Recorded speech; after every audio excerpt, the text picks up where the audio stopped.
people. That felt like an afterthought, Hob. That hurts. No, you're not the afterthought. It was I you. Did am. you said it? I Yeah, said it see? with Cobb and John. See? See, not so I swear. bad at all.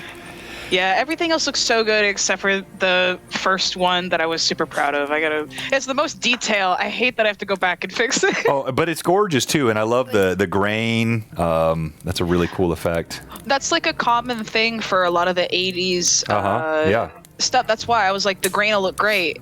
And it enhances it a lot, makes it look cool, but like... Yeah, it does. Almost home, Not 2 what I can minutes super away see. from my computer is what Josh said. Okay. That's a lie.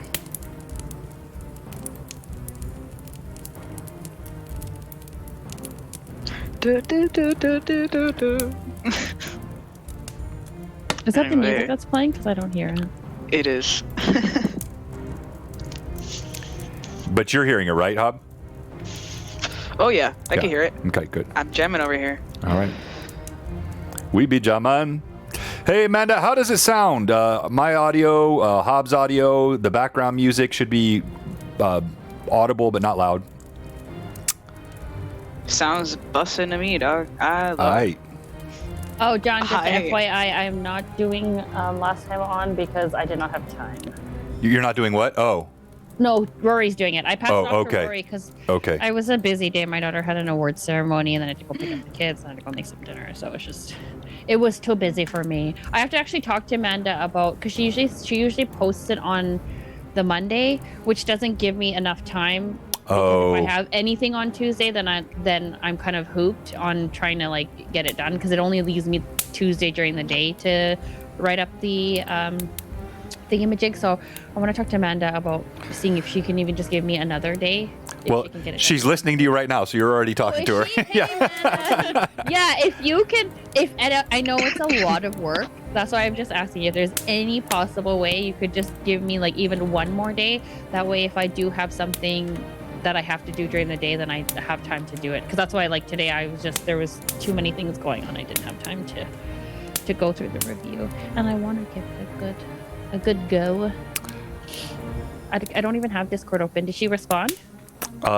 No, but she probably responded in Discord, or if not, she will in chat. She's in chat right now. So, and she said try to get it done Saturday. She just had a lot going on. You've made her feel bad. No worries. Yes, I said no worries what you at did. all. Don't feel bad at all. I'm just. It's going to mean that your first toque is going to have a thorn in the back of it when you put it on.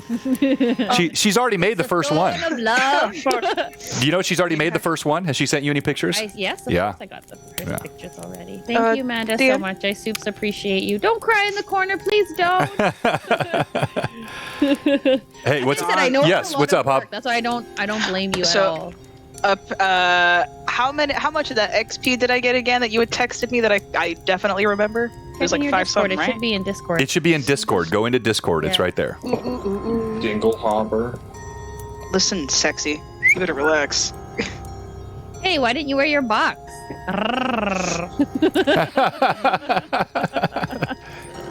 Where's the box? Nothing but a box. Nothing but a box. One, you cut a hole in the box. Listen, if we get 100 viewers, Josh will take that box off. I think it's more of if we have 100 viewers, I put more boxes on. No. Take it off. Where's my charger? That's what happens when you head home.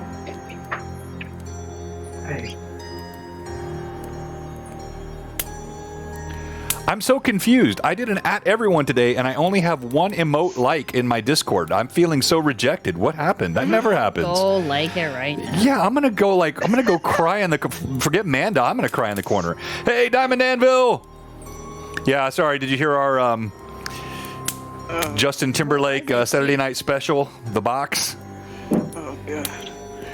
Oh, he did make one. Oh yeah. I mean, that's true. Did he? Oh, he did put long walks on the beach. I was just joking about that. I'll Where did just you edit put it? later. In just general chat? Hey, Joffrey. Tavern OOC?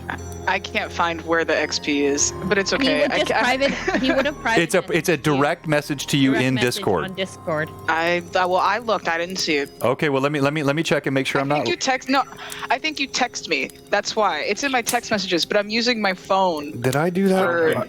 I don't normally do that. If I'm doing that, it's because you're special, Hob. It's because we're best friends. We're tight like that. Do you know exactly. what threw me off? Is that you texted me, John. You realize that you get charged extra for texting me, right? What? I do? I get charged? Yeah.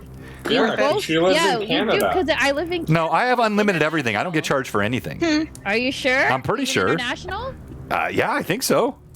I don't think I've ever seen an extra charge. Me, I'm like, oh my god. Everything. I was like low key a little bit sad, like scared to respond. That's funny. Actually, it was funny because when I came home from Blue Box, people were still texting me, and I'm like, you don't want to text me because you're gonna get charged extra. Just letting you know. Nah, it's fine.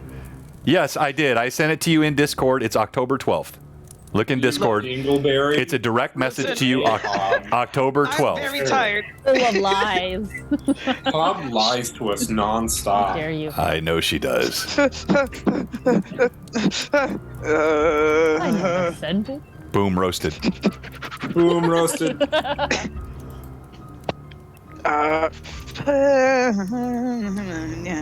Yeah. Bro, there it is. No way, I should have done it because then I could level up. Well, there's still time. Do it now. I literally Nope, just next leveled up time. just Nope, now. you failed. You All right. messed up. While we're waiting for Rory and Becca to get on screen, let's go ahead and let's kick off our GHA map. And I hope you guys are enjoying seeing the chat on now. We always have the chat up, and we'll be going out to our YouTube exports as well.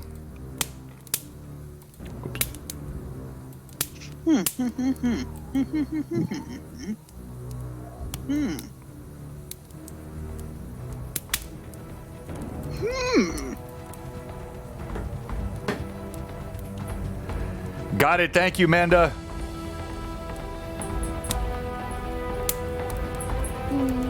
See, I can hear that.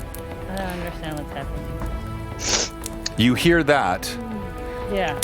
So But that's also, but I think you're playing that through like whatever you're playing it through, because I can hear that, but. that makes no sense, Vivi. How you can hear that, but you cannot You're hear. playing it through the play, and the player's going to play. So that's how I'm hearing it. But like I can hear Zoom. I've never had any issues with Zoom, but like if I try to. But this is not coming through Zoom. This is coming through the PC output, just like the other one was. Which is weird because I'm not. The only difference is I actually played this through slobs, whereas the other one was playing outside of slobs. Here, tell me, do you hear this? So you heard that? I hear the sound effects, but if I. So I mean, YouTube is exactly the same. It's not coming from anywhere. That's so weird. Because when I play YouTube, I can't hear nothing. Like nothing. I have no idea what you got. You got a gremlin in your machine. Hello, everyone. Thanks for joining us tonight. Welcome to Blue Box.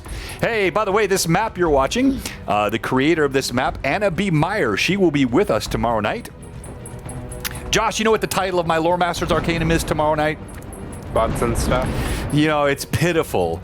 You claim to be a member, but you're never in the Discord. No. All you do is just show up here with incredible roleplay. You think that's enough? Yeah, you're right. It is. Yeah. How dare you? How dare you show up here with incredible roleplay? I'm so sorry. All right, so Can I just say what I miss? yes, what do you miss? I miss Monster Food. I do too. I was thinking about that last week. Hey, Ren Reb, good to see you, Tracy. Can it be like Monster? Hey, Chris. You could do a spin-off of Monster of the Week. Monster. Yes, the Fireside Crackle. We're just testing the sound effects, Joffrey. Monster. Yeah, I'm glad you like this. So Anna B. Meyer created the map, and then I had it animated and put music to it when we launched Greyhawk Awakening a couple of years ago. And for everyone that's watching tonight, I'll mention this again in a moment, but for the first time, we are streaming in 4K on Twitch. So I'm interested to see, for those of you, if you're on a phone, you're probably not going to notice. But if you're on a larger screen, if you've got a big screen TV or a good-sized computer screen, I'm curious if you notice any difference particularly when we get to the, the video of the players and, the the VTT. Also, though, I want to know if any of you experience lagging or have any buffering or sort of issues if you have a slower connection in particular, and make sure that we're not creating problems for you because we're going at a higher level. So, all right. Hey, Rory, good to see you. As he walks away. I know, he's like, he bounced. We'll start here in just a moment. Oh, they look good? Does it look good, Amanda? Yay! Hopefully we can... My sword is insane now. I can't wait. I got a really cool... Hey, thank you, Toriano. They look so good. Let's go. Yes, I've upped the bit rate. I've got the 4K. This is all courtesy. Some of you were teasing us about all the techie chat that was going on in our Discord this week, but Josh, I'm running an RTX 4090 in this bad boy now, so it is a beast of a graphics card. I can do everything. Hey, Tim, looking forward to our Barbarian. All right, and... Becca, y'all doing okay tonight? You guys look like you are coming in hot off the press. Good. All right, I'm gonna kick us off live on video in 3. Hey, I like watching the emojis go around the screen too. Those are Why is fun. Rory so handsome today? Yeah, What'd you Rory's got that so shirt sexy. on? Rory looking dapper, Becca with the shirt. Sheesh, We bro. got the formal folks on tonight. Awesome. And then there's It's making up for the like bum. for the bum in the upper corner there, like with a toque. And business cat. Like, should I go get changed? Or what? You should wear your business Yes. beanie. I figured, you know, Business I thought tonight was. Oh, dang. You are. Hang on here. Let me fix your camera Let for me a go second change here, it. I'm Hob. gonna go put some green face paint on. I'll be right back. All right, so Do we have that link for the Yes, in the Tailspire, chat. not Tailspire? yep, it's in Discord. If you go to the GHA team Team discussion chat. And then Becca. Becca, you're to You know what the. that sounded like when you There and you Josh go. were talking at the same And- time? It sounded like those speech jammer things because like you guys were saying the same thing but like a little bit off. All right, welcome everyone. Thank you for joining us. We got started just a bit late because a couple of our players were coming in quick off work and various responsibilities. But thanks for joining us. You're here with Blue Box, and this is Greyhawk Awakening, and we are in the 93rd episode of Greyhawk Awakening. Hard to believe. The 36th, I think, 36th of the book 2, and each one has had not only its own flavor, but even within the books, a real distinction in flavor. And it's fun to watch as each of these groups evolve and the story evolves, and the players have done a fantastic job. We want to say thank you to all the Mad Chatters jumping in early. We've got a few announcements, but we'll save most of them for the break so we can get right into the gaming as quickly as possible tonight. But I did want to reiterate, let us know how everything sounds and how everything looks. As you know, we've done a lot of additional upgrades and changes here over the past several weeks. So we have we've done some audio tweaks. I know there are still some levels that need to be changed. For you as viewers, please be aware, each piece of this I can change. So if I'm too loud compared to the players, you can tell me that. I can turn the players up or down. If the music is too loud and the players are quiet, or the players are loud, the music's quiet, you just tell me what you're hearing. Now, obviously, each of you will have a different experience based on headphones or speakers or on your phone or your TV. But we'll do our best to try to create an audio and a visual effect that is good for everybody. So let us know in the chat how everything sounds. Let us know how everything looks. Josh, don't do that. Okay, it's not funny. It's not funny. All right. Now, with all that said, let's go ahead and let's talk about what happened last time. Go ahead, Anaho. Okay, yeah, so last time we were all nearly dying as Rhizia was hung by her arm, ripped open by some Yeti-like but not Yeti creature. Then that was after Rasmus had an encounter of sorts. Slowly but surely we took one out, then Rhizia, I believe Rhizia took the final blow away from Rasmus yet again because she is the stronger one. And from there we continued forward, pressing towards our objective, to find this bone. On our way, we ended up running across an elderly, I believe he was blind, gentleman who wanted to trade stories and secrets, insights, and gifts. So he made a bargain with us. He said that if we give him something he didn't know, like I told him something he didn't know, one of which is that Relastra, as nasty as it is, has wonderful melons. Each kind of character had their moment of sharing bits and pieces. Rhizia had found out about a treasure that she has been seeking for in these mountains. A lot of people have been seeking for in these mountains. And turns out it is not very far away at all. However, to go there might be pretty deadly. She is dead set on that, kind of almost cares about nothing else. She's never cared about the cold. But she is very set on that. Rasmus was curious about finding about if he could some kind of spell. Rasmus, what was it you were trying to inquire about but decided not to inquire about? He was asking you a question. Yeah, I know. It was deciding whether to understand how the man healed Rhizia fully. That's right. And ultimately, if I remember correctly, you did not decide that to ask that because of the kind of pros and cons. Are we still at that point? Yes. We're still at that point. We are. That's right. So we have one question left to ask. We have asked the other two, and Naho shared about the exquisite yet painfully scarred on tattoo on his back from the drow, leaving an empty spot where an emblem normally would go, except it marks the death kill for a slave and someone who is lower than dirt. Haha, literally, figuratively. And yeah, we leave off there. We're still with him. Rhizia is wanting to leave, but she is kind enough to wait as Rasmus ponders if he should ask this final question. Very nicely done. Before we go to our player introductions, I will mention tonight, because it is the Halloween season, we are giving away one of my final two Art of Mike Disney Overgord Skarn combat. So the Skarn is in battle there with the Overgord. He's here in the foreground. This is signed by Mike Disney. Super cool black and white print. I've only had a few of these. There we go. That's a little better angle. You can see it there.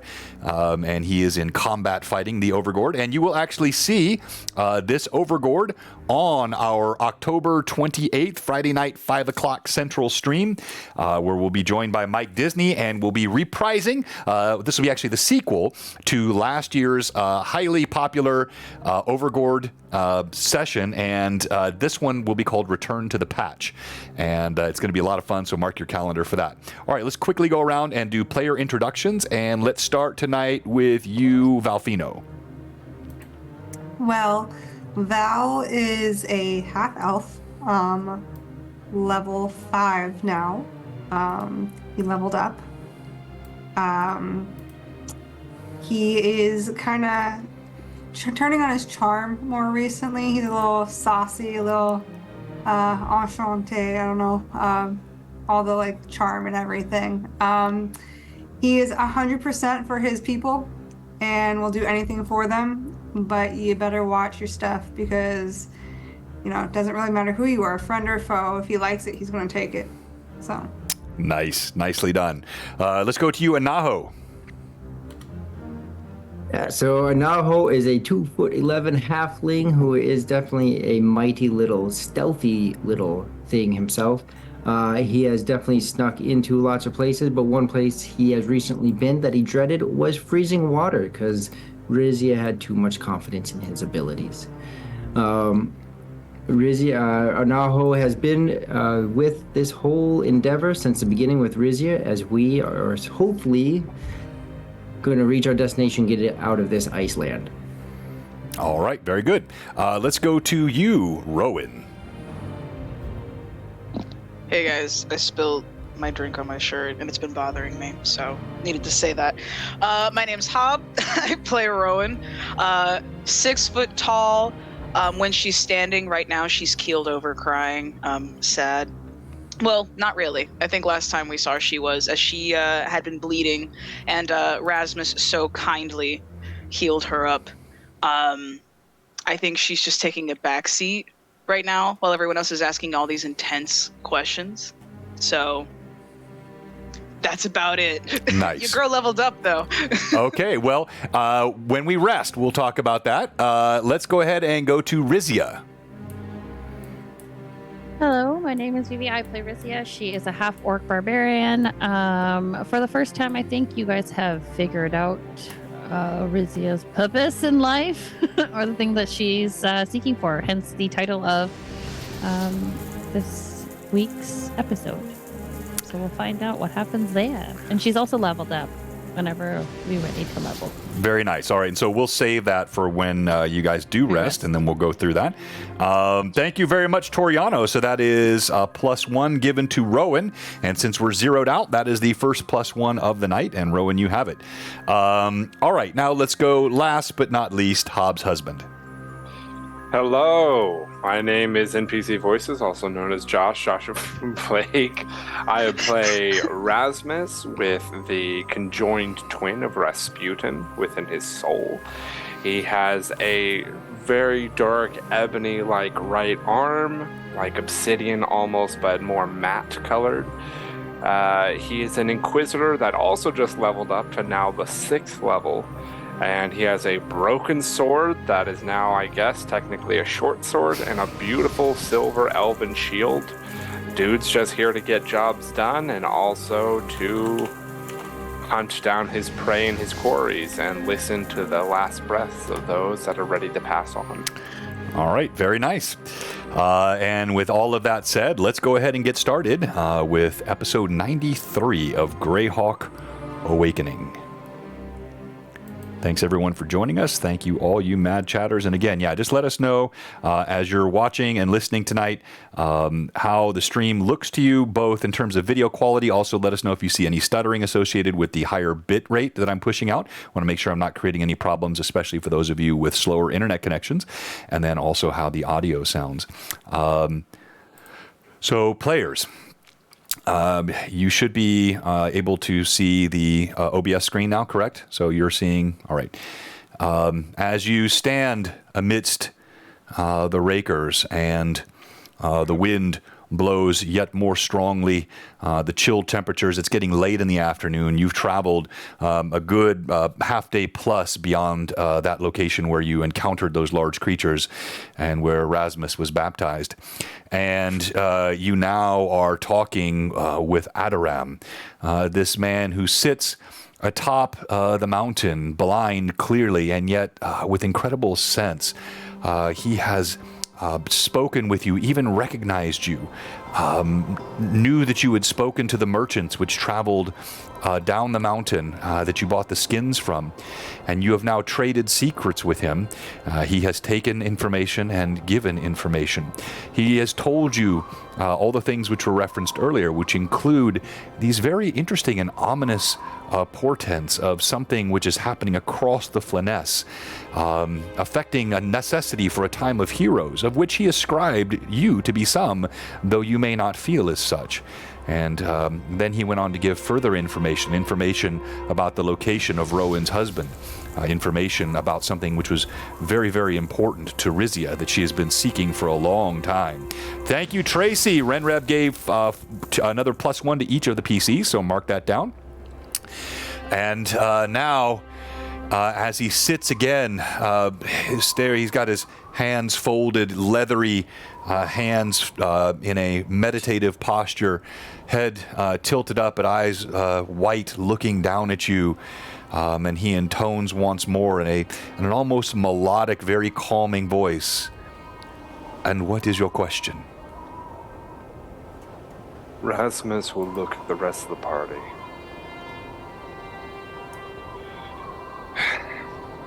Adoram, to bring health to our party and safety to the realm, who should we bring the bone to?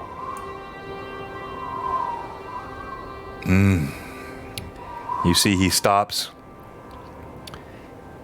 He tilts an ear to the wind and listens.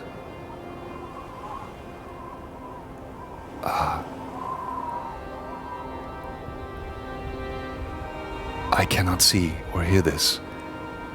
You face a choice between the master and the servant. And the servant seeks to be the master. And yet both paths are dark. I will permit you another question, as the wind tells me nothing here to give you clarity. That's dumb. He's like, stupid question, ask again. No, it's a great question, but he's telling you. Shake the Yeah, what he hears, seems he hears darkness in again both later. paths. Yes.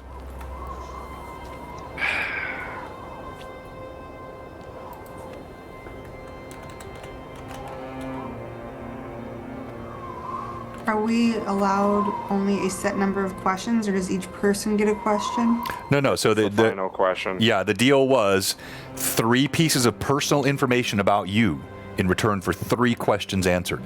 This is the final of the 3 questions. Did we ask where this little bone is already? Yeah. Yes, and he told Alright, he told you where to find it. He told you at the place up the mountain past where Rhizia is seeking is an outpost called the Last Chance that sits in the peak of the Raker Mountains before you crest and head over the north and to the western slopes of the Raker Mountains. And in the tavern inside of Last Chance, the tavern keep named Yanin knew somewhat of the place you seek. That's what he told you. Okay, good. Yeah, you remember that, Hob, right? Now, Yeah. what am I going to do, lie? Yeah. Yeah, I do. Do Get outta better. Get out of here, Um, Hobbs' husband. You note again that his skin doesn't even prickle with the chill air. And when you're talking amongst yourselves, his eyes just kind of glance off in the darkness. Cute. Okay. Surely there is something else, Rasmus. There is, but Joshua doesn't have his personal character backstory up to look at what other questions he has. He smiles at you with benevolence. Oh, hey, I'm glad you got it. Congrats on that. We sent a bunch of that stuff out last week. He looks down at you. Though I am blind and many see me as a fool, I see the sun going down, and the eyes in my head see the world spinning round.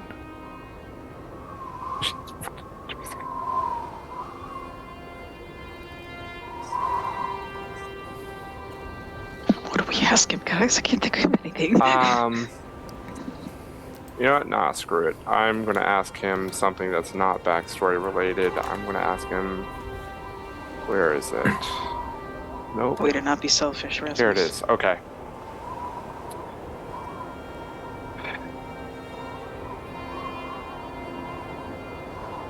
Here we are.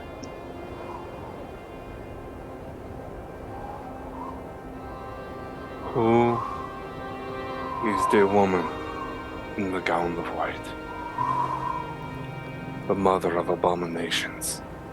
Creatures of the darkness. You ask this and you see he arches, his head goes back for a moment, and he listens to the wind.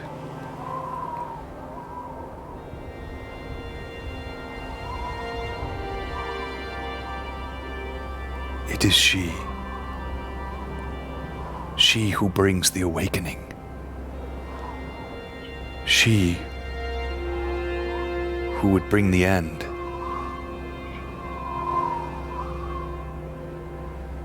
Not all that is evil is dark.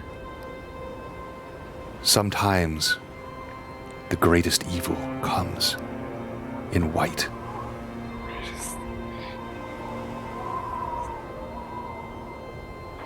And then he looks back up to the skies. Her name. Do you know a name? If we need to research, it is best to have a name. Anything, a title.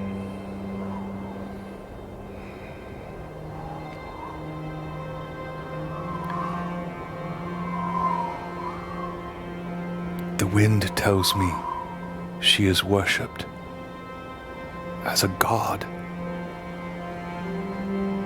or as a god of demons.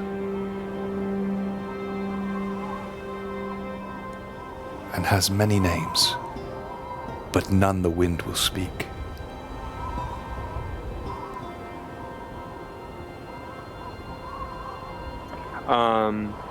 And a Naho being eye level would see that when Adoram speaks that not everything dark is evil, you'll see that his right hand clenches, but not in a angry way, but in a like just slowly comforting and like gripping in and out. In and out. He tilts his head, and so Tim, it's already been mentioned. He listens to the wind. The wind speaks to him, and he hears the truths and the names upon the wind. He looks down at you, Rasmus, and he nods. Yes, you understand. Thank you very much, Aldoran. You have given each of us in the way direction, and it kind of cocks a little bit of a smile over at Rowan, an anti-direction on where we must go.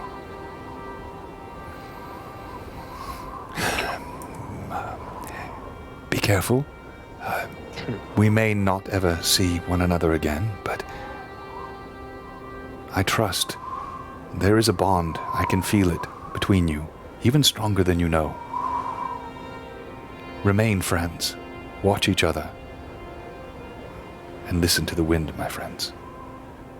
And then he closes his whitened eyes, folds his hands back on his lap, and tips his head to the skies as the wind ruffles his gray hair and his beard. And it seems your audience is at an end. Awesome. Okay. Also, just so everyone knows, I'm on my phone just to take notes. Way faster on a tiny keyboard. Okay. Rasmus will look up at the sunset. It's going to get much colder. We must find somewhere to rest for the night. If you look at Rhizia, she, again, just eyes directly at that point in which she directed us. And with that, she turns and looks at you. Are you resting? I would say let's get up as high as we can into the mountains and find a space in some crag or creek. I'll be back then. What? Back.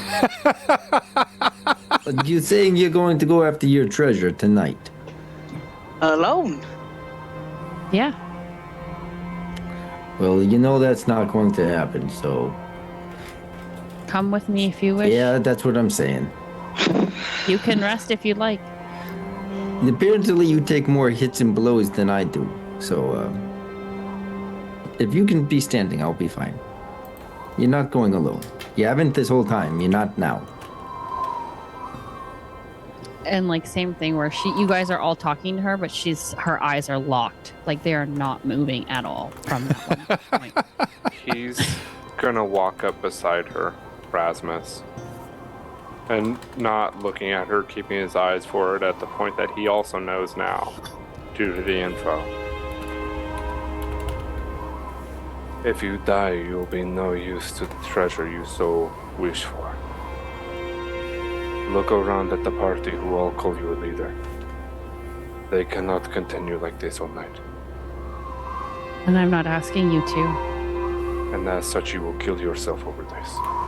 And it is something it's worth dying for. And will be used to no one upon the dead grave. I do believe, Rasmus, what she is not saying is up to this point that the little emblem on her hand has dictated her choice. Find the bone or die. But she has time now. And she's kind of doing as she pleases. And as you say that, she like brings like a hand down almost to like fist bump you. Like just like she's not looking at you, but she's like, you understand me. Like he understands me. So funny, bro. Through this entire conversation, Val will just still be staring at that man. Is he still there? Just not? Yeah, he's there, but it's like he's forgotten you're there.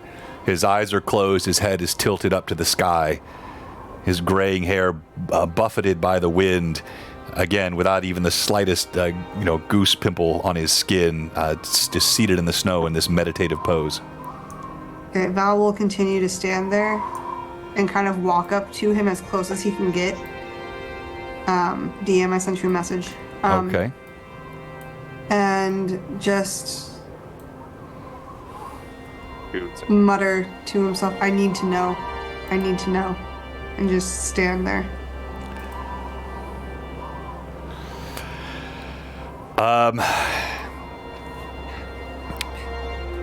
He looks up at you, and as his eyes turn, it is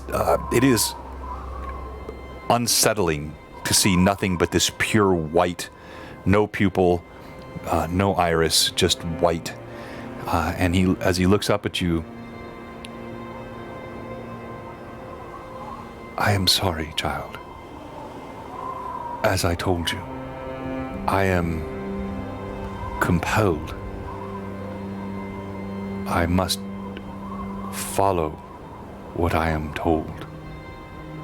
I can say, and you see a little tear trickles down his cheek, freezes before it reaches his chin. No more. With this, Val will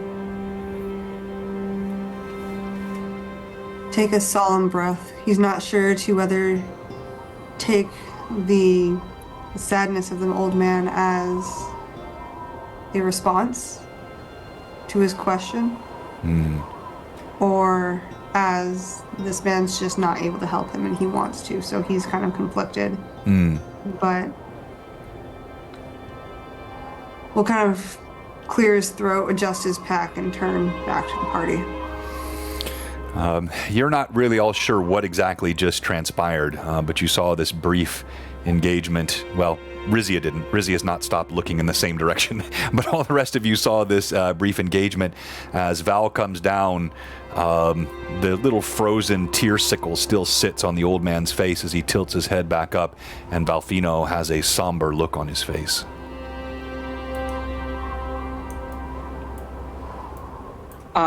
As Valfino's coming back, Rowan hasn't said anything. I feel like she was sort of in the center of, as they're branching off, Rhizia, Rasmus, and Anaho speaking about leaving, and Valfino going off, that she kind of catches both.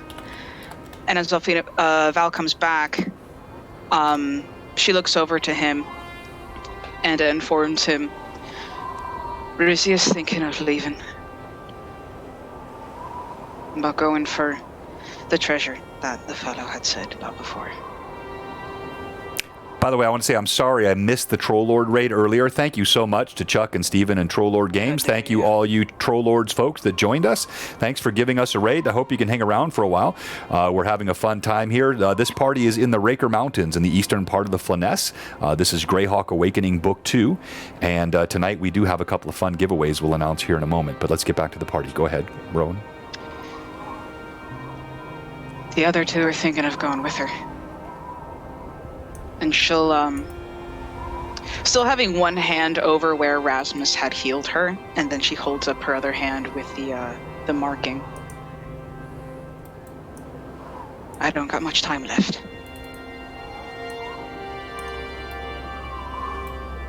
Val is not looking at you. He's kind of just looking off into the distance, and he's distracted. He's not all there. He's somewhere else at the moment. You can tell he's deep in thought, but kind of thumbs in his pack and clears his throat once again and shifts his pack a little bit and goes, well, we have our answer in what we're doing then, don't we? When he says that, she kind of like notices like the fidgety kind of like trying to come back to reality, she'll like grab his hand and hold it and like share what bit of warmth that she has. And she'll squeeze his hand as a response of like, she agrees. Val will turn back to the rest of the party and sit and just kind of try and, again, away from the uncomfortable, touchy-feely, like, affection, and just turn back to the rest of the party like, all right, what are we doing? Rhizia starts walking. You see Rhizia turns without another word and starts walking through the snow. Val will take one look over at the guy again, shake his head, and kind of just go jog to catch up next to Rhizia.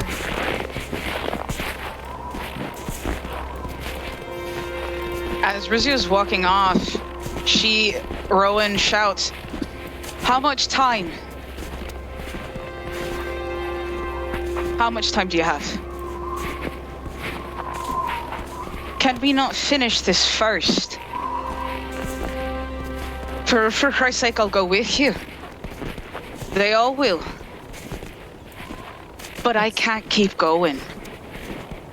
I've less than 2 weeks left." It's on the way.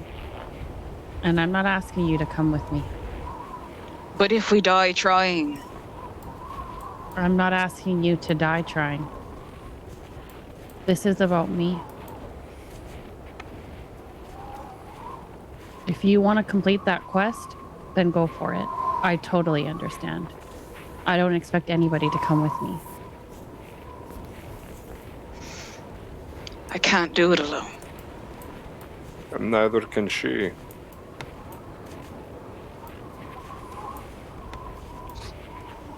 You have to pass through death, Rhizia, to get to this Snoren's gold.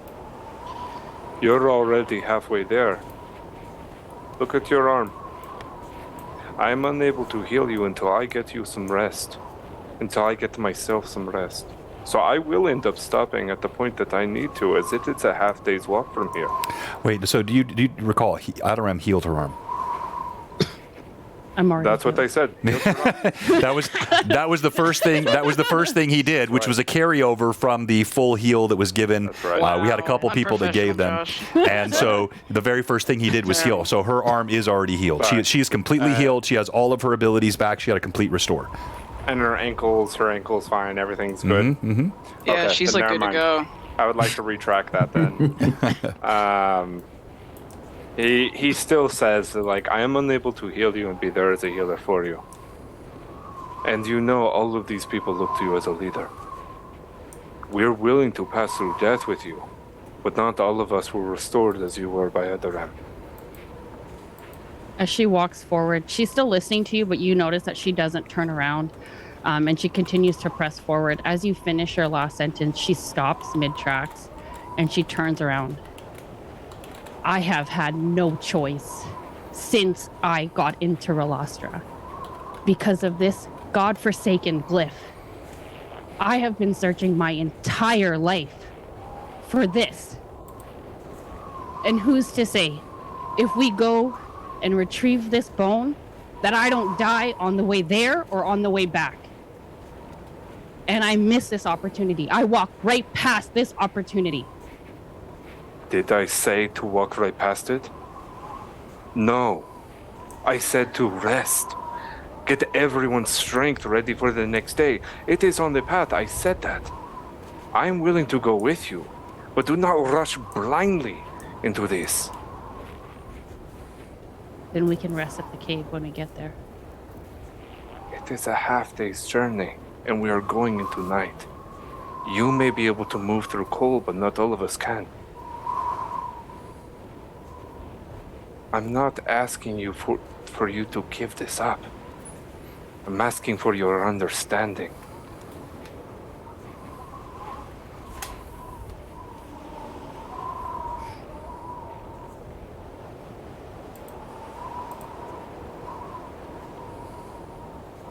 Please.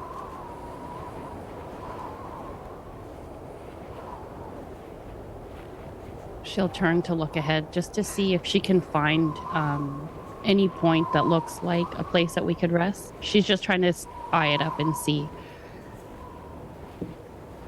Does she see anything, John? Yeah, as you look ahead, and you're continuing to walk, you get to an area where the pine trees covered their boughs laden with fresh snow from the storm just the day before. And the wind buffeting, knocking bits of snow off of those branches. You can see up ahead, it looks like perhaps a half a mile, there are sort of rocky ledges that are abutted up against this piney forest. Looks like it's about as good a place as you might find. You could create a fire up against the edge of the rocky outcropping, have protection from the wind by the rock on one side and by the snow-covered pines on the other. That's the best you can see anywhere sort of within the next, within your visible sight. So I just said visible finishes- sight, didn't I? Wow, that's brilliant. Yeah, within your visible sight, yeah. So she will then, as Rasmus finishes, she turns, and it almost looks as if she's going to start walking again, but she's actually just kind of scanning around to look to see. And she turns back at you. There. We can rest there. And he'll do a half bow. Thank you. And she starts beelining it over to there. Okay. And is anyone else doing anything differently? I am going to lift my hand and go, Rasmus, she already took off. You turn around. You just see Anaho's eyes above the snow. Her steam coming out of his mouth over the snow. He walks over and picks up Anaho. And you definitely feel more strength from that right arm as he lifts you up, and then falls into the left hand a bit, and he kind of pushes you back onto the right and tries to set you on the shoulder and hold you there. For a second there, I thought you were going to trickle me and I was going to punch you. I would rather not get punched. Yeah. As he begins to walk, he's definitely very slow moving as he goes. You could be and you can feel his throws you off. You can feel his neck is extremely cold, like horribly cold, colder than you are at present. And he just tries to trudge the snow as usual, the last in the lineup, making sure everyone else gets in to wherever this outcropping is. All right. You guys make your way to it, and as the... Sorry, we're good? Someone say something? Nope, sorry. I was making a joke. Sorry. Oh, okay. Stop that, Josh. No jokes. I'm teasing. So as you make your way to it, in moments, as the sun does go down, you set up a campfire, and you kind of move your way exactly where Rhizia had identified. You see there is a nice outcropping of rock. The snow covers the rocky mountainside, heavily laden on the boughs of the trees. And within moments, the firelight glistens, casting, it's not a ton of warmth against the cold, but again, because you are sheltered here on all sides, it is holding in some of the warmth. You set out your bedrolls, your skins, every element that you have to protect against the wind, and soon you find yourselves all staring around the fire. I know we have some of you that are going to level up at rest, but we'll give an opportunity if there's anything that you're going to do, anything that you're going to say, any conversations you want to have, or anything at all before we get to that point. You can do that now as you all sit around the fireside, the amber glow wafting back and forth, flickering against the rock, melting little bits of the snow on the pine ahead as the wind gently, it's calmed a bit as night has come, goes through the boughs of these conifers. Rhizia doesn't take a rest. She'll just take all watch. Again, she'll sit like outer, like closer to the mouth of whatever this is, and then she'll just look again, just eyes locked on that. Okay, you see, Rhizia kind of... You were sitting closer to the mouth. trundles Well, off. then she'll have to go sit next to Rasmus's open mouth. Val will put out his bedroll and next to the fires, so that way he still gets the warmth, but kind of away from everyone else a bit, and just kind of pulls himself underneath and like pulls the cover up and kind of over his head slightly, and just is like, no, I'm done. Rasmus will call to Rowan and to Val. He's going to move over to where Val is caterpillaring. Okay. And he'll look over. Rowan, come here, please. Rowan will go over that way. She won't say anything. And he's going to look over at Naho. Naho, do you need any healing? I will not refuse. I Okay. think I'm getting used to this weird thing. It's all I can really give at this point. Rowan, looking at the three of them, John, can I tell which of them is the worst for wear?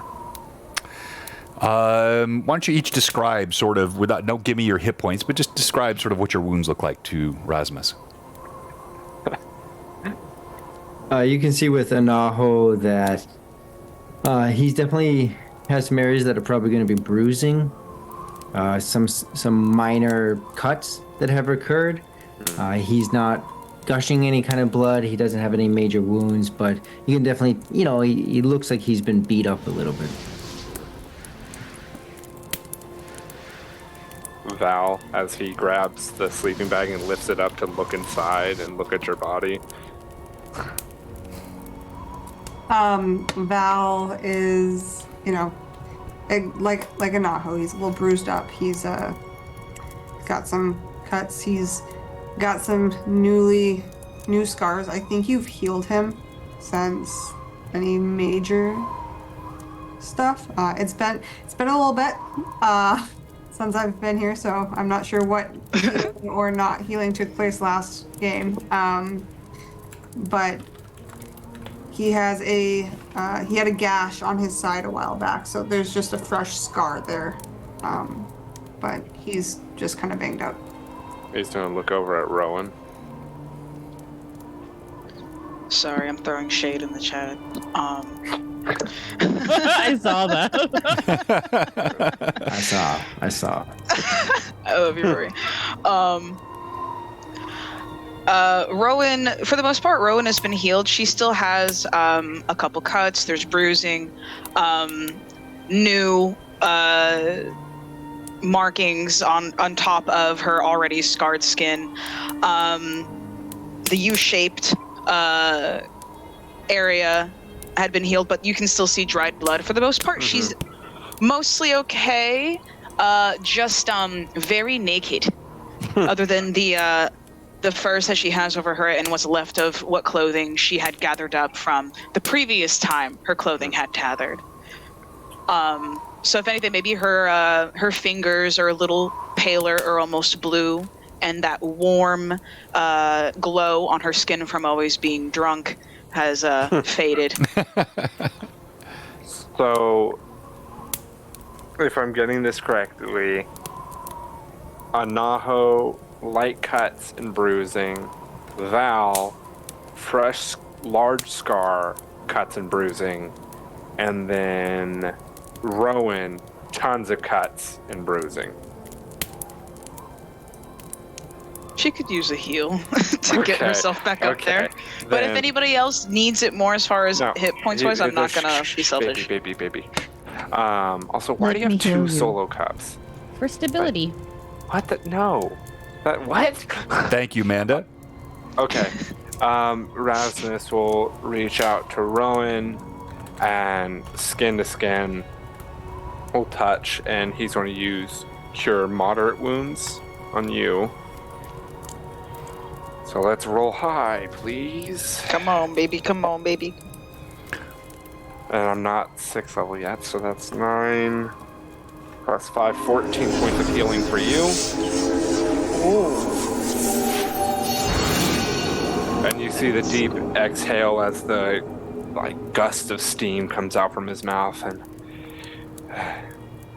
All right, now. And he's going to kind of touch your kind of cheek where you have that one scar and just put his left thumb from the top of the scar down. And as he does it, he's going to cast Cure Light Wounds. And, ooh, that's pretty good as well. That's going to be 13 points of healing. Nice. And then Valfino.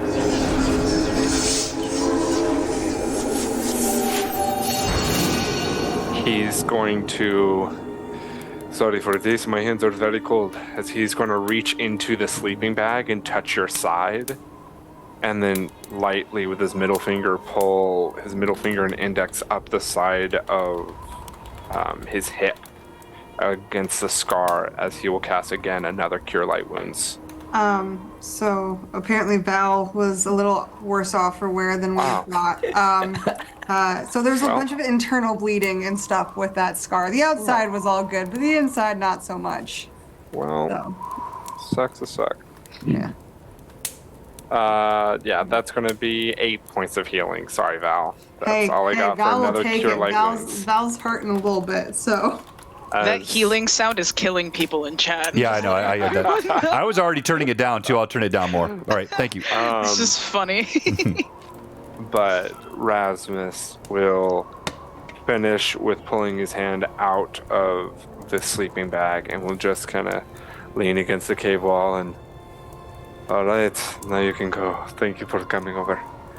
And he will begin to get into his sleeping bag, and if anyone needs to be warmer, let me know.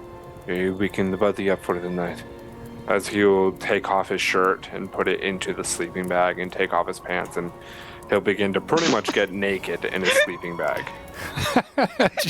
Rasmus going, if anyone wants to cuddle. I know his wardrobe descriptions were quite... For warm. Like, dude, if you guys need to be warm. I take off my pants, and then I gently remove my undergarments. Yeah, as you see it, he flicks open I think you need to change the music. of his undergarments with his right hand, middle Kind finger, of like and inch pointer. his way over in his sleeping bag like a little worm. And he did offer if anyone wanted to stay warm with him. I'm not sure what Josh might have forgotten what stream he's on. Does Val... does Val actually move over that way and need warmth? No, Val's fine. Okay. Val's a stubborn donkey sometimes. So. I was like, y'all gotta be honest with me. There's roleplay that comes out of this. Purely from a distance. Wonk. Yeah, but that's all. He then gets ready for bed.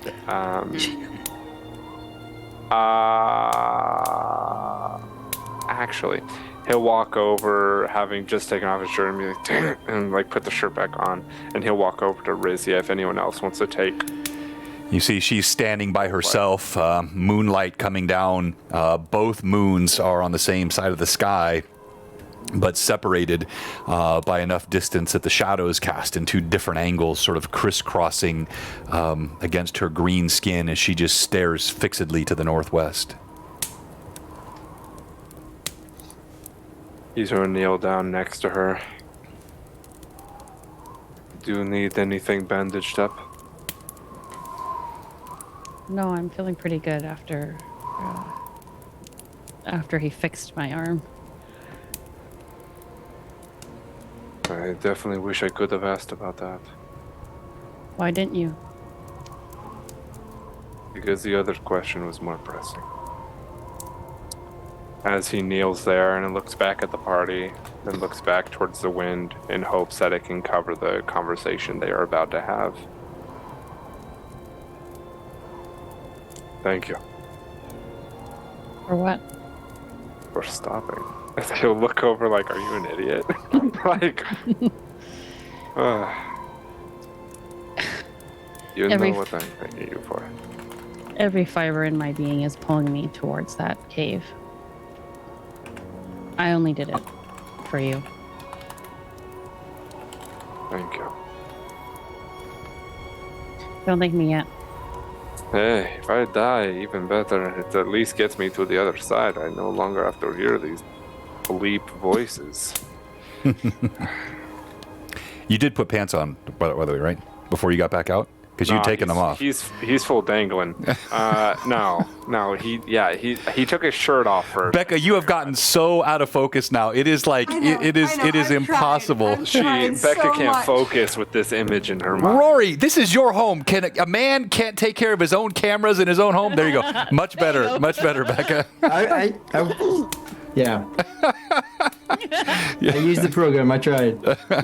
Oh, you did? Okay. All right. Well, we'll figure it out later. All right. Sorry. Go ahead. Didn't mean to interrupt. Rhizia, if it makes you feel any better. When Rowan first changed into the beast, every fiber in my being told me to kill her.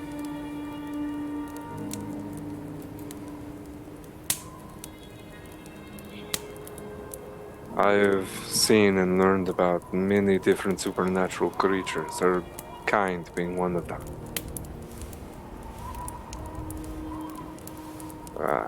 But I say that more as a kinship and a bit more of a look into the person that I am. But that's not what I want to talk to you about. As she, like, you could see her eyes just kind of shift over to you, and it's like, what? When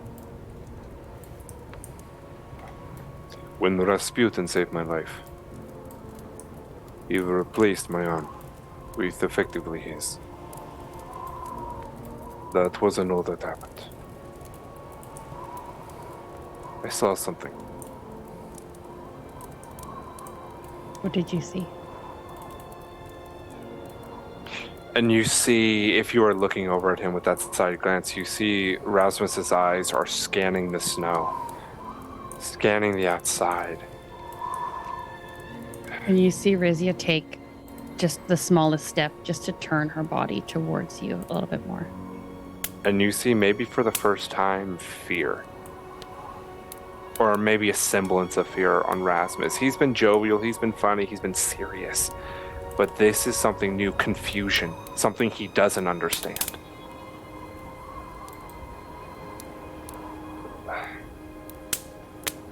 Like Aldaram said, a goddess of monsters. I saw a woman all in white, practically birthing a creature of ichor. And he's going to look down at his hand. His gauntlets and all of his armor's off, so you can see the pure black, like, claws that aren't exactly claws. Like I said, I've described it as like venom-like because it's just so sharp points of fingers. Similar to creatures like my friend. A monster of pure black, with horns. As I pull it up more, there we go.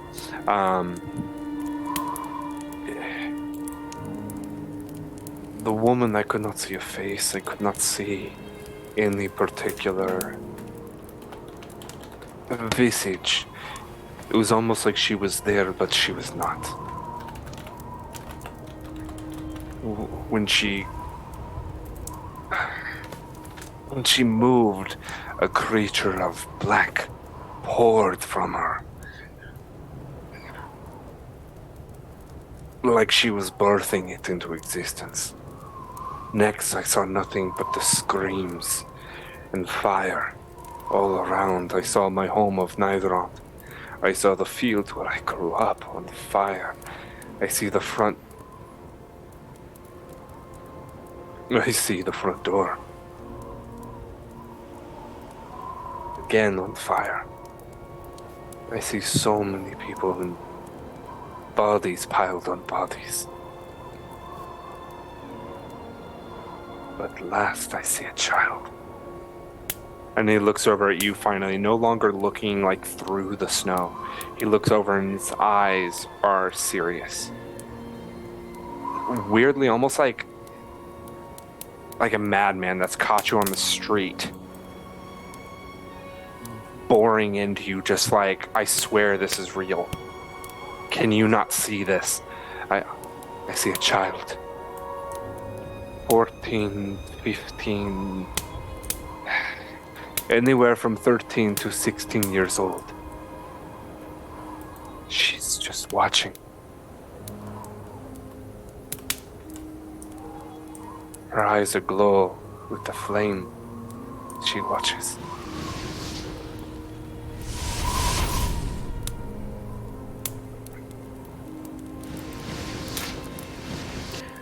When you last left your home, it wasn't like that.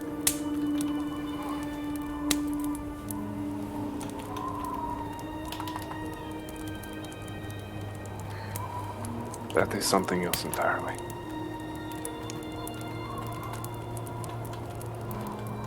When I left my home, it was fire, but not like this.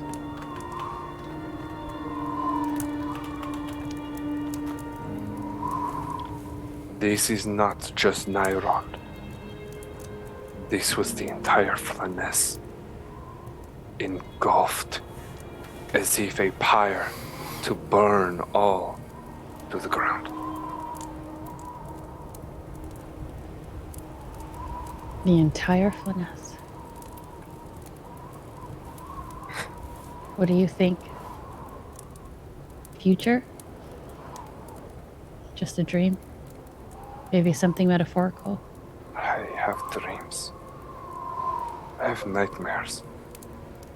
This was neither. And you see his breath gets labored for a second, as if a heavy migraine just sets in. This was a possible future. Rasputin showed it to me.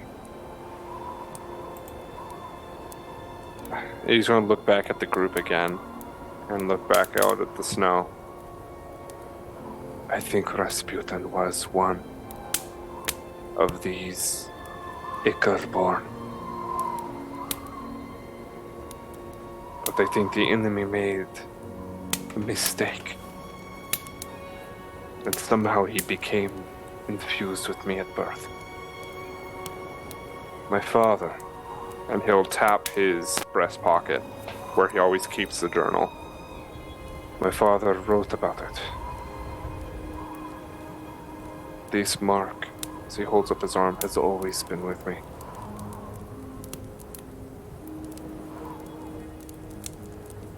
I think this is something more.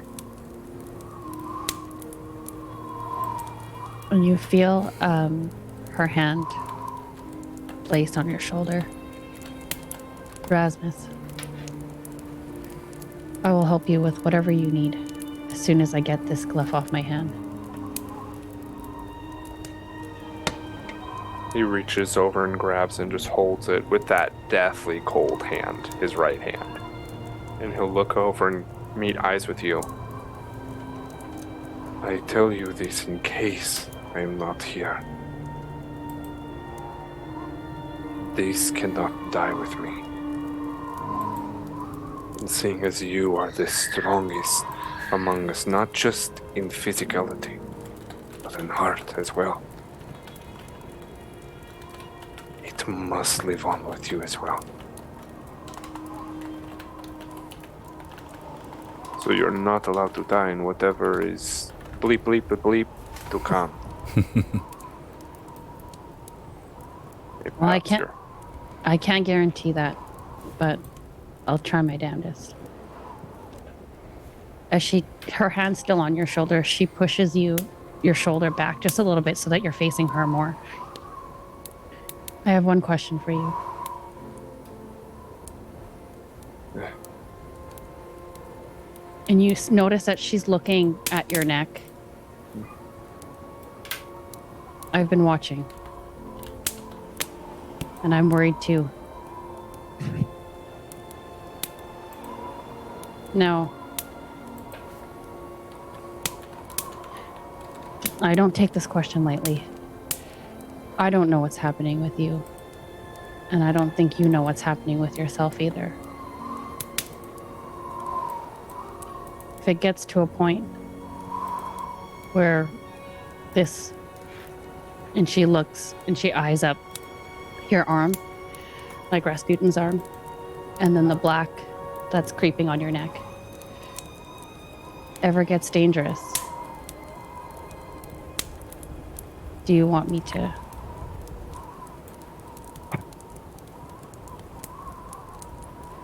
I certainly hope it never comes to that. But if it does, yes. The lives of others have always been important to me.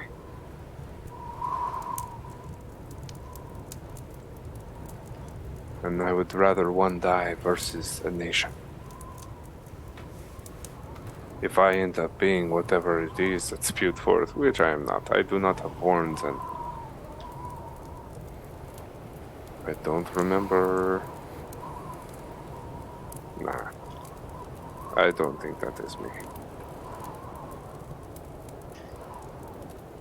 You But know yeah, what? If you want to kill me, go for it. Please put me down. I don't want to kill you. To each their own. I will not judge. Sometimes, actually, I do want to kill you, but in a different manner. But you know why I ask. As she says that, she kind of like shakes your shoulder a little bit. I don't know. And he looks back at the group, and he'll say this, if anyone is listening, he'll say this a little bit louder. I didn't ask you to stop just for them. I needed it more than anything. Ever since I lost my arm, I felt a little bit weaker. Healing is a bit harder. It's harder to breathe sometimes, and these altitudes are hard on me. So thank you. You're welcome. Don't forget to eat. You have too much muscle to forget to get in your macros. Yeah. It's As fine. he pulls out a piece of his meat and puts it in front of her, seeing if she wants any of his meat. Josh. Are you still dressed or not dressed? Sir, you are pantless right now. Yeah, I know. You like. Not. He has his shirt and his pants on, but he's offering her a piece of his meat. She will take a piece of his meat. Okay. You need to eat more than that, but that's something. As he's going to turn back around and bite into a piece, and kind of using his left arm, he's going to use it to kind of help walk him along the wall and get him back to his place. And his eyes are closed, but somehow he's able to walk around whatever rocks and whatever placement there is in front of him and find his way back to his sleeping bag. Okay. All right. And with that, you set your watch, and each of you pillowing your head, trying as best you can, even with the fire, even with the skins and your bedrolls. The wind still knifes through. It is a fitful night's sleep. There are no hit points gained by virtue of rest. As a result, it's the snow is not particularly comfortable. The icy chill. You toss, you turn. You do get restoration if you have any memorizations or abilities. That all comes back, but there is no natural hit point healing. Now, this is a great spot for us to go ahead and let's talk through any level ups that have happened. And I want to engage with our chat as well. Now that we've had that nice, great role play, by the way.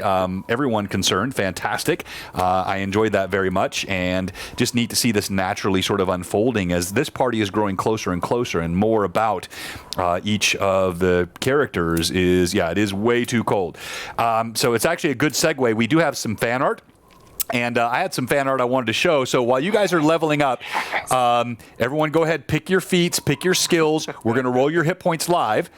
So, because we do that on stream, so we'll roll hit points, and then you'll be able to tell the chat any spells, feats, anything skill level ups that you've done, and then we'll roll for hit points. So raise your hand if you have in fact leveled up based on the XP that I gave out after the last session. I think we almost all leveled up. Oh, everybody but Anaho. Okay, great. Yeah. And so I didn't realize all of you were that close to the next level. So that's fantastic. Close. All right, so I'm going to pull up the fan art, but before I pull up the new fan art, I wanted to show you something pretty fun that was in our fan art in Discord. If you're not in our Discord, you should be.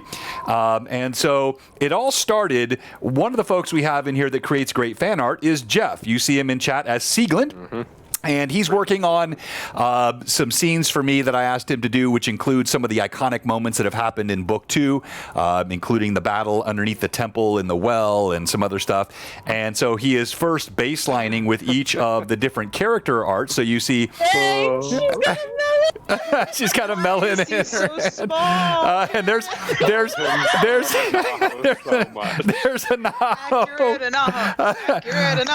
Accurate enough. So you have Rasmus here desperately needing a haircut. You have Rhizia, who's actually a little more attractive than this, but that's still pretty fierce looking, and she's got the melon in her hands. You've got Rowan, the bombshell, and then this is not the final. Valfino. Valfino needs to be just a bit more rugged. Apparently, Becca feels he's not rugged enough. So I know what Val looks like in my head, but I'm not able to articulate it very well. Yeah. But this is what caught my eye. So all you mad chatters, I popped in the Discord that he looked like a 2'11" David Hasselhoff. Yes. Well, that then spawned some additional fan art. So we got this one, which showed Rhizia and Anaho at the beach. No. Do I want to see this? There's Rhizia and Anaho at the beach. Why is he hairy? Wow, that's She-Hulk Halflings are hairy. And then He needs way more hair than that. And then- I wish I was a melon. and then of course you have to have the actual Hasselhoff. So him right there next to his hot rod, leaning on the door. That's as tall as he This is is. horrible. He kind of looks like hate Tom this so Cruise. much. He does look like Tom Cruise there. Kind of reminds me of Jacob. From, Twilight. I actually really Yo, facts. appreciate these visuals because 2'11", I mean, that's pretty close to that. Like, he is Yes. up So to your funny. thighs. Yes, exactly. Oh, that's So, great. super fun fan art. Yes, we do allow the anachronisms in the fan art for sure. But love this and can't wait to see some of the actual the Greyhawk Awakening Book 2 scenes that Jeff is working on. And then I'm going to pull up some additional fan art that just got posted. But who wants to start off with the level up? Let's start with you, Rasmus. That's actually funny Dope. because I've never seen them like lined up, so it's good to kind of like visualize. Get the that. yeah, Now that isn't we're, it? like in the snow, it makes sense why Anaho. I'm tiny. It's so true. It's That's a so lot true. of snow. I'm your 5-year-old child. Like, Okay. Okay. So go ahead, Rasmus. Talk to us about your level up. So my level up, I ended up getting. Where is it? Boop, boop, boop, boop, boop. Okay, so I got Speak with Dead. So effectively, whenever I am able to final kill the creatures and sin eat, or sin eater, or whatever it's called, and listen to the sins of the past, I'm also within the next 10 minutes able to talk with the spirit. So not only can I heal from that, but I can also either talk with them about their sins and help them pass on more fully and be like, so how did this make you feel? Let's use some I statements and go full therapist on them. Or I can just, talk with them about any sort of doings that they've done and maybe help us get a bit more information. And then the second thing that I got was an awesome new spell I can't wait to use called Blistering Invective, which I'm going to tell John what that does once I'm using it so I don't get murdered. And then now's my HP because everything else is done. Okay, very cool. And in the fan art, this was from Hob. She said Rasmus is the coolest out there in his underwear talking to Rhizia. I Favorite hate you character. so much. And then, Not say. and then Pat draws. Here's Rasmus. I love he's got his little garment around his naked legs here. If anyone requires He's so extra warmth dainty. tonight, I will be available. Rasmus. Sure was a -15, and it was a 25. I just love that scene, especially he's all like, if anyone requires. if any of you are cold and need some warmth. Oh my gosh, that's hate you all. amazing. He was trying so hard to be like empathetic and vulnerable, and we have mocked him for it. It's just Jacob from Twilight. All right, let's go ahead and let's see your hit die and make your roll. 7. What's that? It's a D8. I just rolled a 7. Okay. And I have plus 2 for my comp. All right, so you get 9 extra hit points. All right, now let's go to you, Rhizia. Tell us about your level up. My level up, I got a damage resistance, or damage reduction. Sorry, so at 7. Oh, sorry, I went from level 6 to level 7. I should start there. I have damage reduction now, so every time I get attacked, I -1. If it's a natural or from a weapon or a natural attack, I get to -1 for every attack that hits me. Okay. I also picked up my new feat is Bloody Assault, which I thought was pretty fitting. I can trade melee attack bonus for bleed damage, which I thought was nice because the last time when we were in that cathedral-y place, I had dented my great axe. Right. You actually chipped it. Sorry, Yeah. I chipped it. Yeah. So I chipped it. So I think adding that little chip in my great axe would be nice to add bleed damage, which is nice. And I think that's it. Okay. Let's roll hit points. Hang on. What's my hit points? A D12, right? Yeah, you're D12 as a 1E, 2E barbarian. We use, by the way, so here at Blue Box, if you're newer to the chat, or to the channel rather, we use a blended rule set. So we have certain 5e elements like advantage and inspiration can be used. We're core 3.5 or Pathfinder 1E is our kind of our core, which I think is a very robust rule set and pretty timeless, can be used anywhere. But we do have elements of 1E and 2E or original AD&D. I especially love some of the classes because they were not so focused on overbalancing or what I call nerfing, which is what happened with a lot of the later class structure in the attempt to create these hyper-balanced classes. And so you get things like the original 1E Unearthed Arcana Barbarian, using D12 for hit points, the ability to leap long distances, but also, some deficits like using magic and other things until 5th level. And so this is what Rhizia is. She's an Unearthed Arcana 1E Barbarian in a core 3.5 setting. All right. The 2. All right, you rolled a 2? Yeah. Okay, what's your con? You can't roll. Three. So you can't roll below a 3. 3 is the lowest you can roll. So you re-roll the die. 8. 5. A 5. All right, 5 plus 3, so you get 8 hit points. Come on. Now let's go to you, Valfino. Thank you, chatters. Hang with us. Go ahead and type in the chat. Type ! And this giveaway, this first one is going to be because tis the season, is this Ravenloft module from Lightning Source. This is the original, not the new one for 5e. This is the original. It's Lightning Source. It's a reprint, but it's where Ravenloft all started. And so this is I6. The official game adventure by Tracy and Laura Hickman, and these reprints are really nicely done. All the maps in the back. You've got the full color pieces as well in here. This is a super fun module. We're going to give away this tonight. So type ! Ravenloft in the chat and go ahead, Val. So Val was a level 4 half elf. I leveled up to level 5. Can I say what his class is? Is that a Yeah, go ahead. Okay, so Val's a rogue.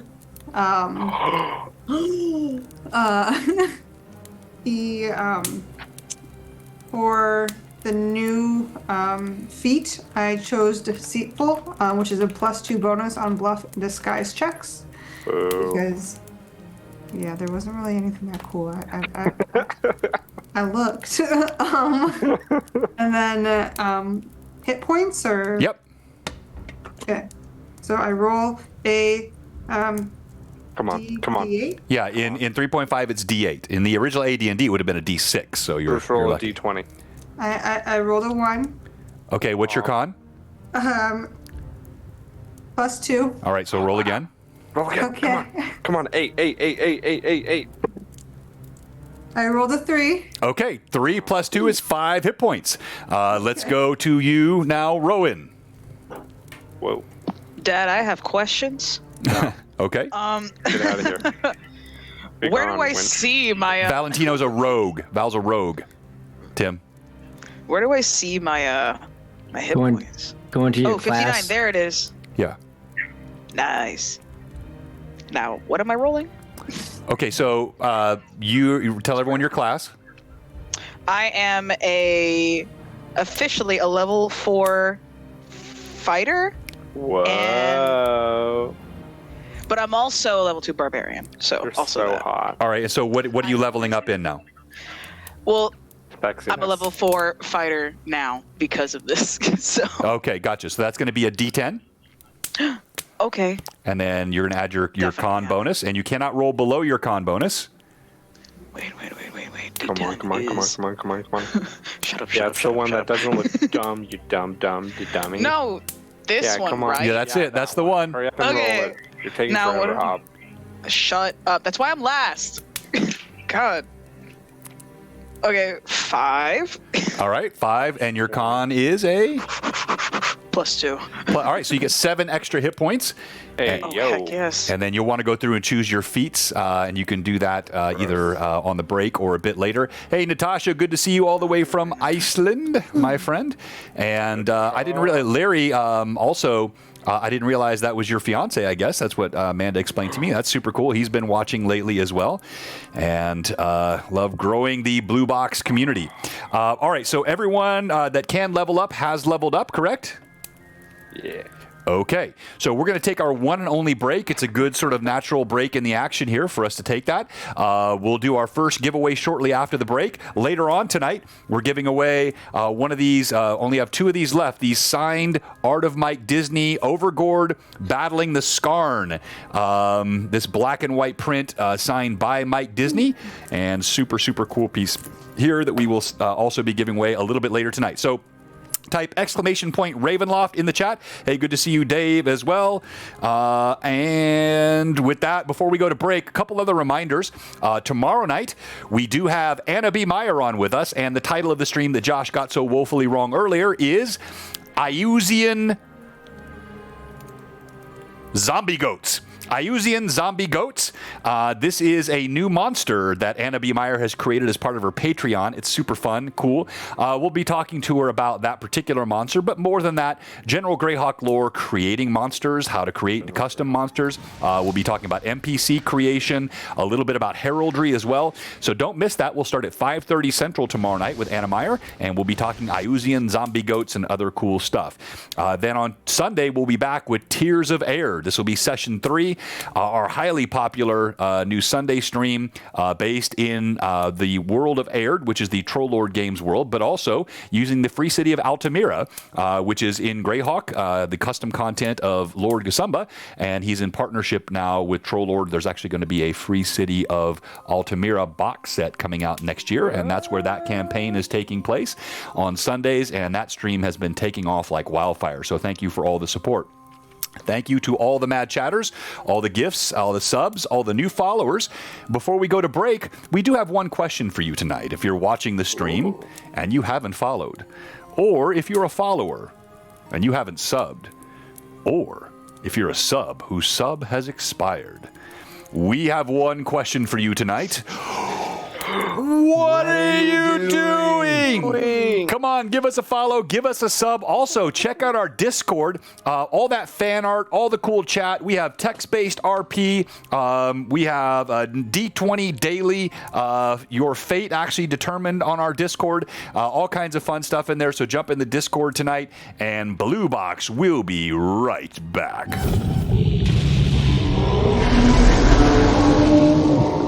Alright, so now's a good time as any now that we're on break. The only feat that I got was Vital Strike, so y'all better watch out, because my sword is massive. Yes. Vital Strike is a fantastic feat. Now remember, the key thing to remember with Vital Strike is you save it for your, if you have multiple attacks, you save it for your final attack, because it doesn't just double the damage on the base roll. It also gives you the max attack bonus. So for example, on your first attack, let's say you were a total of +8, and then on your second attack you were a total of +5.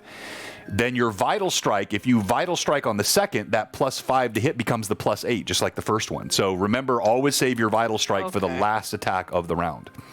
Ooh, I knew it was good, but now I know how it works. Yeah, it's a fantastic feat. I was just gonna start using it. All right, so type ! Ravenloft in the chat. We'll be doing that giveaway when we come out of the break. Hey, go tell a friend. Get some other folks on the stream. We're going to have a lot of fun here in the back half of the stream, and it is Vivi's long night, so we have a lot of gaming left here on Blue Box. Oh. Yes, I know, Cameron. My sword is massive. You really would expect to hear that from Josh, who was walking around in his underwear tonight and offering... No, I know my place. I'm not even going to say anymore. Talk up. Rasmus offering his meat to everyone in the group. No, I'll need a Rhizia. As always, we leave the mics hot during the break. Not that hot, Josh. Not that kind of hot. Dang it. Okay. Never mind. Hot, warm, just like Mom used to make. Delicious. Good mic. Campbell's chicken noodle soup. Don't let your mom know you stole it. That's... When my mom saw me eating soup, she was like, man, you gotta do better. It's like, really? You stole soup? Soup's delicious. I make homemade soup from scratch, and it is perfection. You put the carrots and the celery and the chicken stock and the onion, you put it all in there? So you get the onions, the garlic, the celery, and the carrots, and you saute those first to get them the flavors out. You season them first a little bit, and then you put the stock in there that you make from scratch the last time you made a chicken, and... Toss them bitches in. I mean, them things. Sorry. I'm so sorry. I'm trying to be better with my cursing. Toss those chicken things into the thing. If we weren't on stream, I'd say never like simmer your wonderful personality. We love it. Don't do that. Yeah, I've had my new job. All of my coworkers are like, Bianca curses a lot. Just like, yeah, I'm sorry. You go by Bianca. Why don't you go by Hob? Because I feel like it's like a weird request, even though it's not. Girl, whatever makes you comfortable.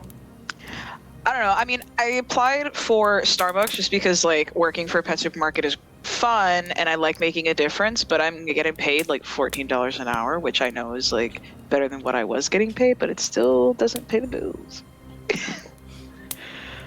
So we'll see. I was gonna go by Hob if I got hired there. Just because they're they're usually like way more like cool and less like asking questions as to why your name is not your maiden name kind of thing there. I will tell you that if I ever make a quick job change, I will go back to Starbucks. I loved working there.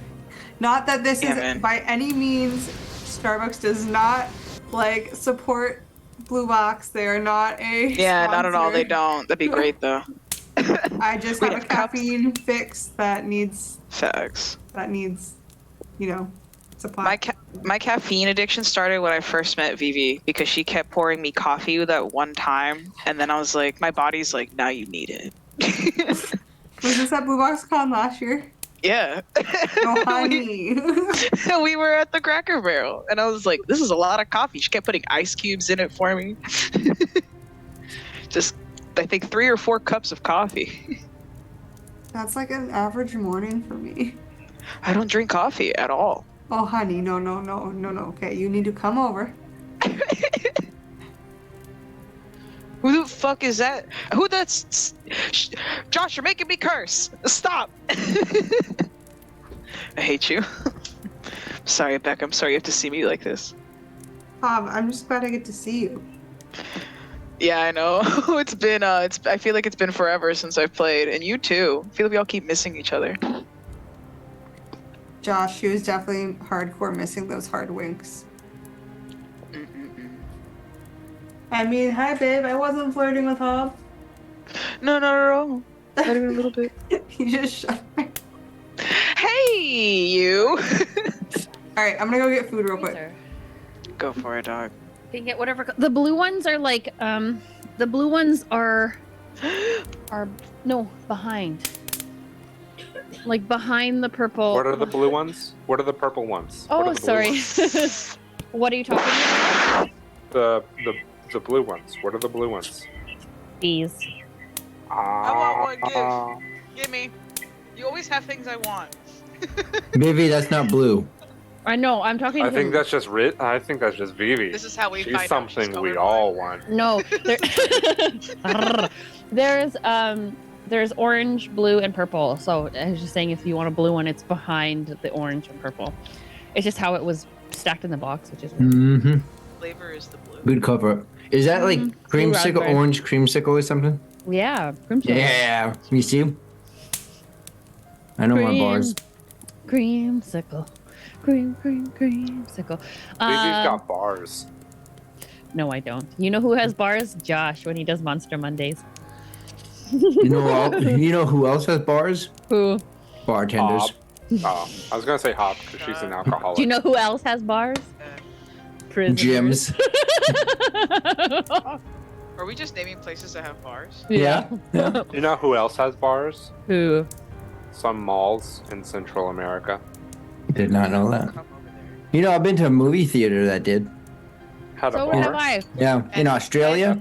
That's cool. I know. Was one it in $1 Northern billion Virginia. for one drink? It was in Australia, Seriously? and you could get a drink and a meal in like the lobby area, Mm. and then you'd go into the movie area, and they were like full-on recliner seats, like really nice Yeah. leather recliners with holders, and you could order a drink.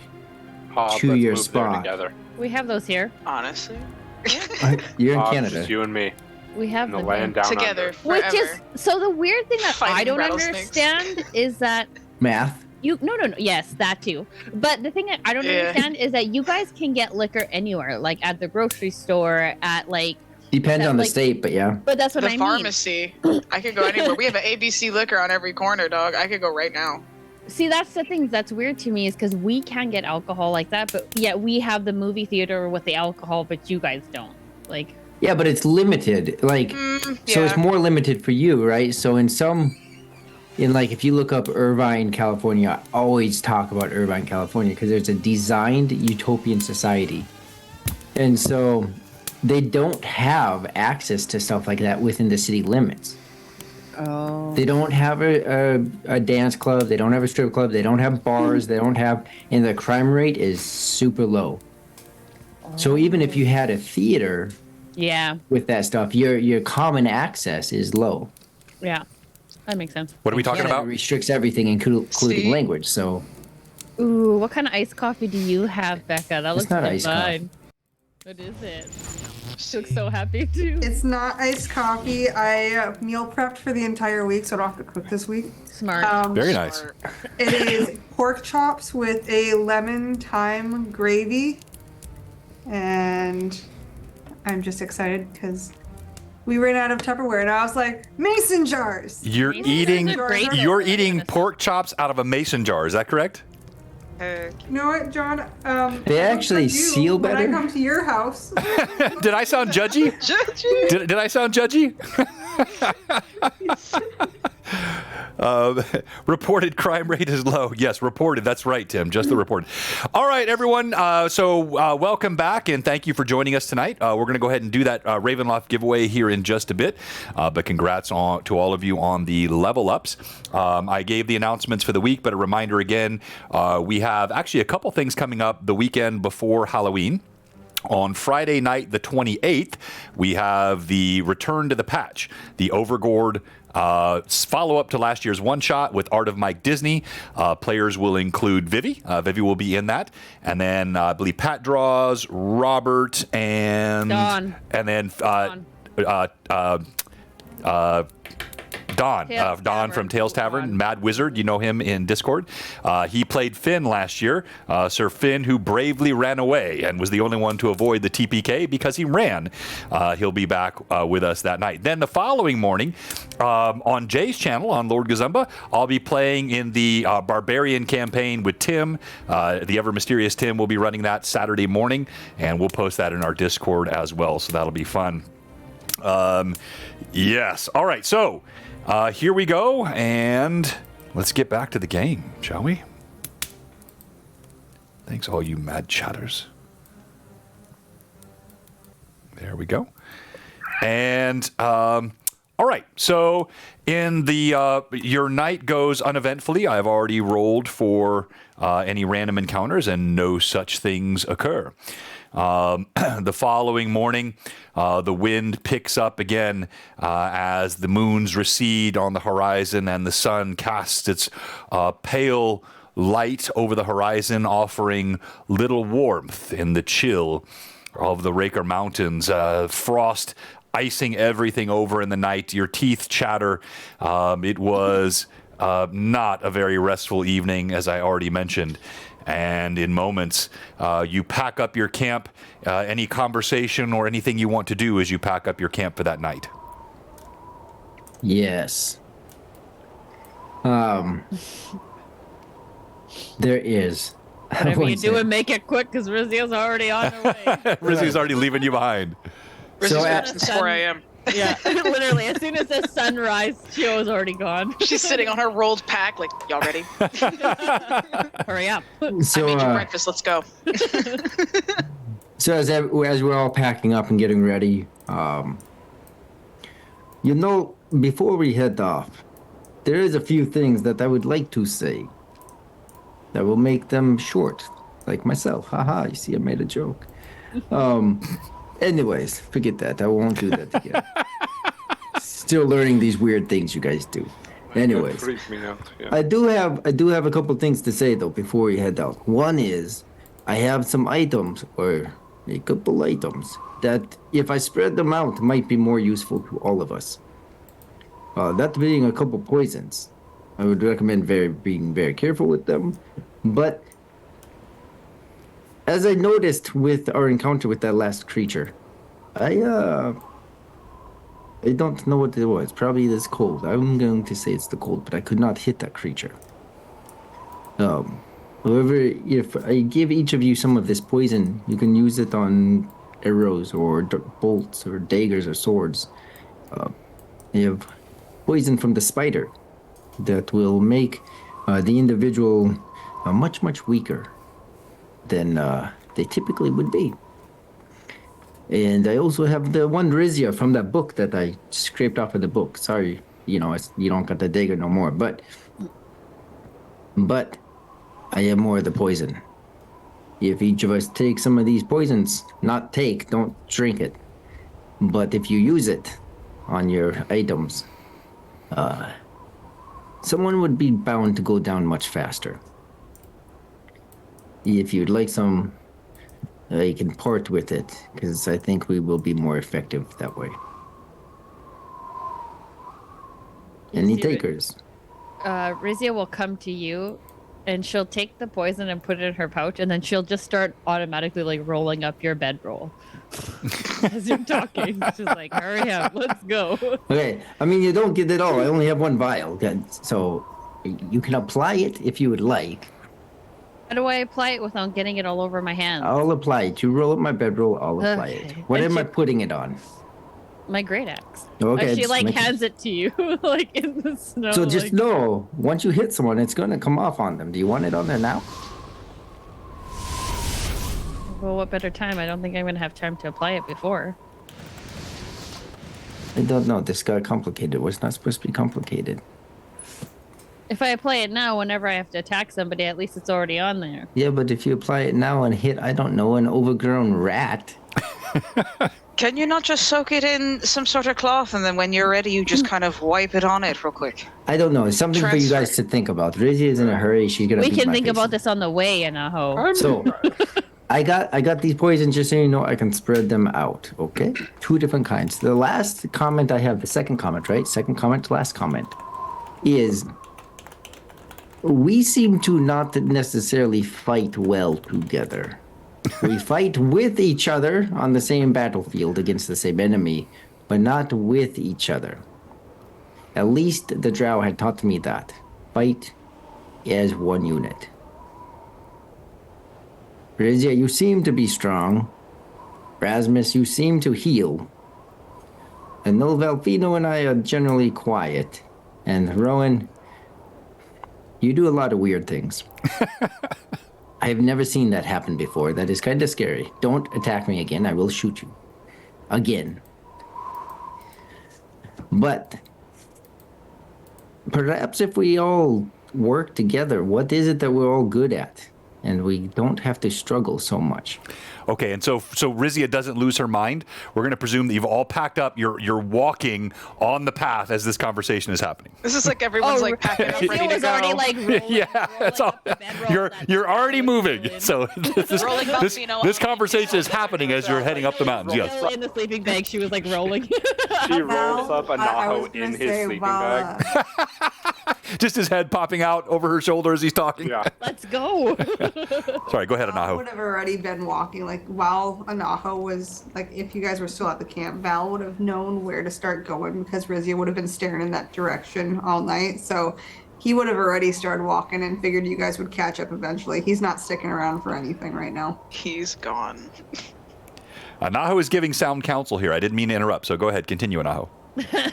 Yes, I just mean that, when we catch up to Valpino here in a couple of seconds, that perhaps we should figure out what it is we do best and how to do that together. For example, not that I like to hide, but when I hide, I am more helpful to all of you.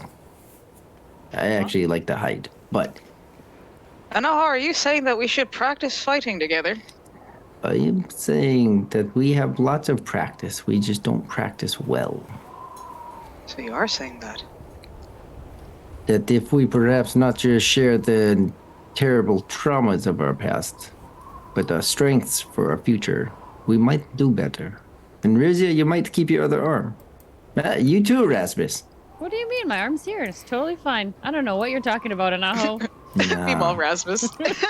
Same here. He's got a usable working arm too. The other one's real. So what is it as we go on this this little bit of walk? What is it that you each do well? Or want to do? I swing my axe. I can go in first.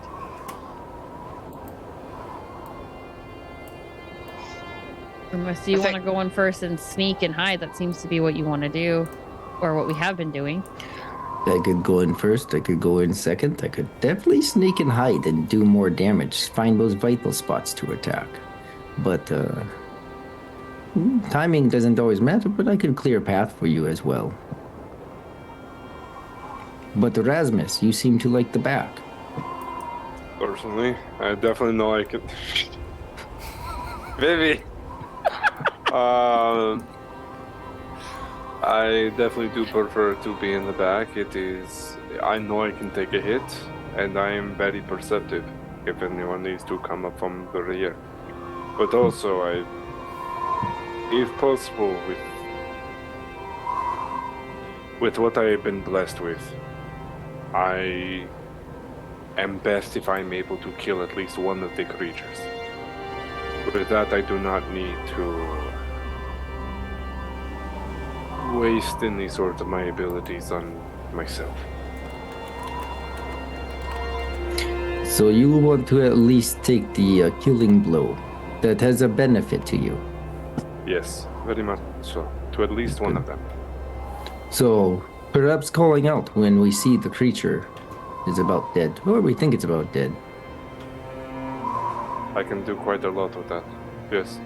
It Sounds might good. be best if I maybe start switching more to a range unless I'm needed up close. Do you have something you can shoot? I have a crossbow, though I'm not great with it. See, now why didn't you say that earlier? Stick the poison on the bolt. But anyways, moving on. What about you, Rowan? What are you good at, or what do you want to do? I can cause a lot of damage and chaos. Whatever that'll get you. So you like to just go in swinging? I don't like to. I have no choice but to. Okay. Sounds like you and Rhizia perhaps would be good in the front then. So long as she's not in front of me, I tend to attack whatever is within my sight. Yeah, I noticed that. I'll make sure I'll move out of the way then. Well, see, that is a problem. I want to work on it, and maybe practice is good. Perhaps it is. Perhaps it is. There is only one way to work together as a unit. We all take cuts at some point from each other. We just keep moving. What about you, Valfino? What is it you prefer to do? How can you be helpful? Have you guys caught up to Val at this point? Yes. Okay. So, well, for one,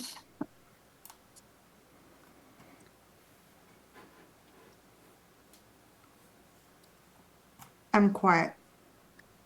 And I'm sneaky. And I'm fast. I'm better if they don't know I'm around. So if that means I'm in the back, it might be helpful. That could be. Could even be depending on the situations that we are in. Val, you and myself could be sort of overseers. Watching from the unknown areas. I like that idea. Val will kind of rummage around in his backpack a little bit and walk over to Rasmus and hand him a quiver full of bolts for his crossbow. And just kind of, my crossbow was destroyed. And That's right. So you just got 28 bolts. Cool, thank you. That is very useful, Val. That was kind. In his head, Val's picturing drop kicking a Naho right now for being all emotional. Like, just. So it sounds, at least for the time being, we have a plan. Rhizia and Rowan as the brute force, perhaps working opposite sides. Calling out to all of us, to Rasmus when we think the creature's about to die. Rasmus being kind of middle in the back. And Valfino and I, as much as possible, hiding and hitting those vital spots. And another thing is that if you need the backup or you need assistance, especially with like the big furry creatures from yesterday, if you need assistance, call out for assistance, and I can go from mid-ground to up close. As I am better with a sword, but I can help from afar as well. Just remember to communicate. And that goes for me as well, please. All right, so you have this conversation, and as you move further and further up the Rakers, it's dizzying height. Your breathing is labored. It feels like it takes 3 breaths to one that you would have enjoyed in the lowlands just to satisfy your body's hunger for air. Even talking, you find yourselves having to take the occasional stop and rest and breathe a few times just to get your air to you. The chill wind just again knifes through your garments. There's not a cloud in the sky. The sun rising now to about a quarter of the way up toward its zenith, and yet offering no warmth whatsoever. It seems like you're on the top of the world as you move further and further north. What was that, Rhizia? Hang on, BRB. I just gotta go and check the fan art that was just posted because Sieglin actually did make Rhizia running on the beach holding a nail. No way. Oh, okay. We'll save that for a little bit later. We'll show it. I just want to look at it now. Yeah. That's that. I just did. That's classic. We'll show that in a bit. I hate it. That's so gorgeous. The fan art is crazy. Well, since that was a little disruption, let's go ahead and do our giveaway. This is the first of our 2 giveaways tonight. So this is for the Lightning Source reprint of Ravenloft. This is where it all started. And so we're going to go ahead and do this giveaway. If your name pops up, you are the winner. It is not like the grand prize where we do a roll-off for it. This is just whoever's name is up is the individual who has won. And so where is my... There it is. All right. And the winner of the Ravenloft module is 3, 2, 1, and Dun, dun, dun, dun. Storm Power! Let's go, Storm Power. Are you still in the chat? Wow. He's been a sub for, it's going to be 2 years. He followed us on Halloween 2020. So he's been following us now for 2 years. Thank you so much. And it's been a while since you've won, my friend. So congrats on that. And now I'm going to go ahead and do a refresh. Storm Power, are you still there? Let us know in the chat. Actually, let me look in the list here. You must be present to win, lad. He's in the chat. Yeah, he's there. He's there. He's got to be there. He's showing. Yeah, there he is. There you go. All right. Congrats. And so let's go ahead and I'm going to reset this. And next is going to be for the Mike Disney Overgord battling the Skarn. So not just a regular Overgord print. There's no such thing as a regular Overgord print.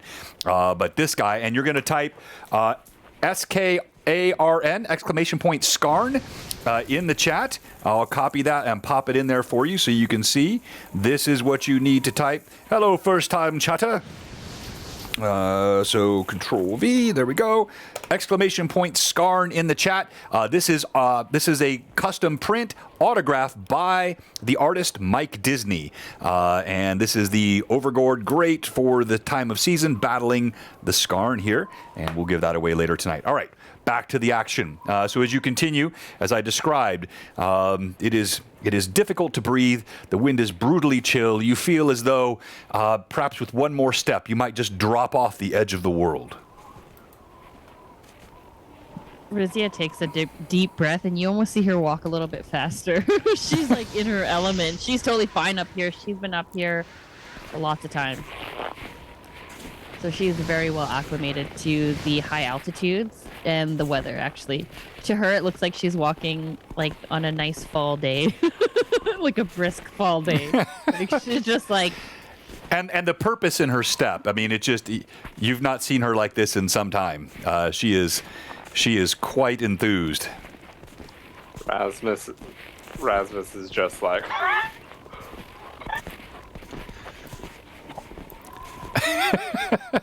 I think Rowan would be right there with you. Rowan's not used to this altitude. And who's carrying an aho? I can. Okay. Yeah. you guys like switch? You literally just said you could barely breathe. I don't think you're carrying enough. Can someone carry the child, please? Strength and health. Like, I'm strong. Lord. I'm just not hardy. All right. Thank you for all the first-time chatters. Good to see all of you in. If you haven't, give us a follow, please. We're actually honing in on our goal for October, which was to hit 2,000 followers. I think we're sitting at 1982 right now, so we are just 18 away. Year. And we want to get there. It was a great year. We want to get there before before the end of the month. Thank you so much for that. Quims ago. Okay, so it was. Gosh, that's hard to believe. So as you travel, it does get about halfway through the day, and Rhizia, as you are, you notice you have to just. Well, you don't have to. You're outpacing the rest of the group. Do you just continue to outpace them, or do you occasionally let them? All right, so Rhizia is getting further and further ahead. Rhizia, you look back occasionally, Anaho kind of grumbling and still muttering about battle tactics on your shoulder. He does also at one point mention that he's hungry.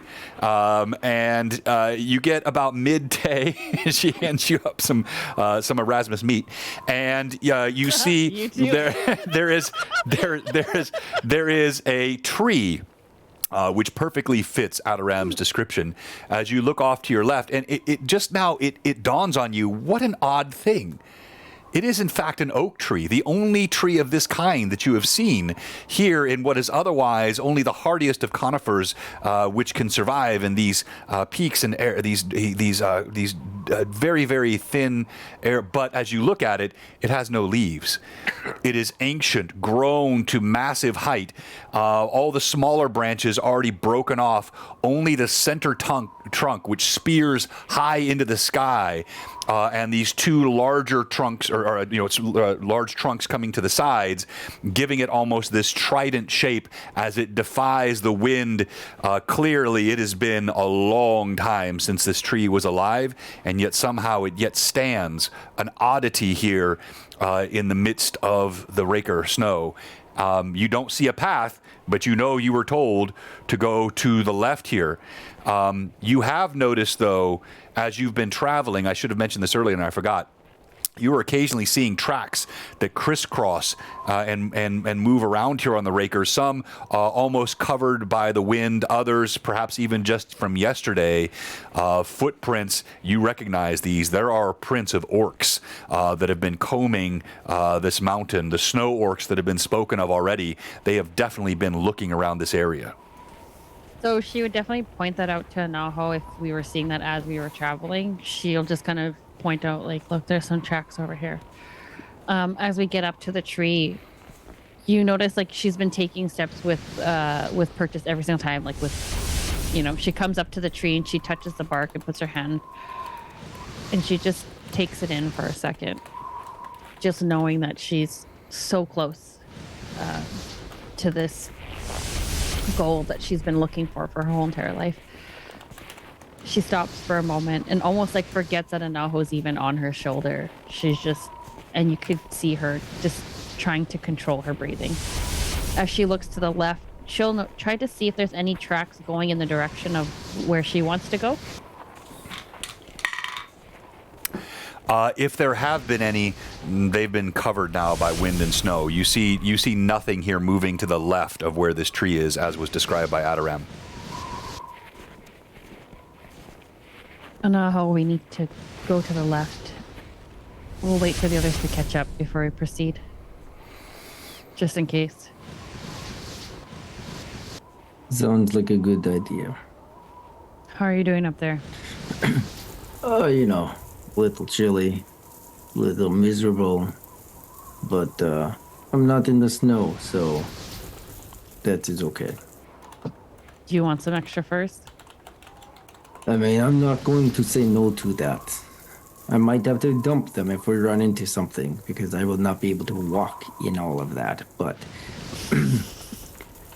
it might make a good hiding. It will bury me in the snow very quickly. For sure. For sure. She'll take her fur off. Like, she'll put up a hand so that you can kind of step onto that more, like her forearm more, so she can drag the furs off of her shoulder, and she'll put you back and then give you the furs. I do appreciate that, and they're also warm, so that is very, very useful, very kind. If you think of something, by the way, I still give that offer. It might be good to have poison on you somewhere. But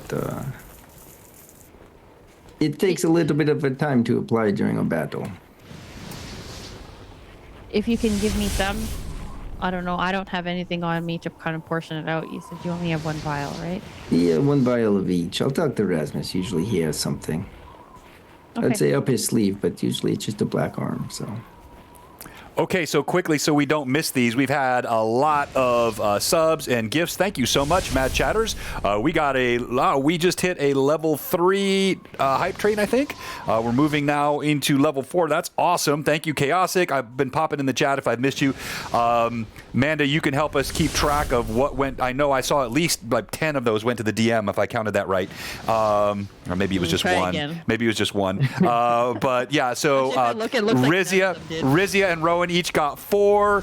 Oh my gosh, thank you for all the gift subs. Incredible. We are 92% of a level 4 hype train. Thank you, Renreb. 200 for each PC, or another +1 for each PC. And the brand new follower, Kai Wims, just gifted a sub. That's awesome. Thank you so much, Jeff. There we go, Jeff. That's for the DM. I can see that. Believe me, we're going to want that here in a little bit.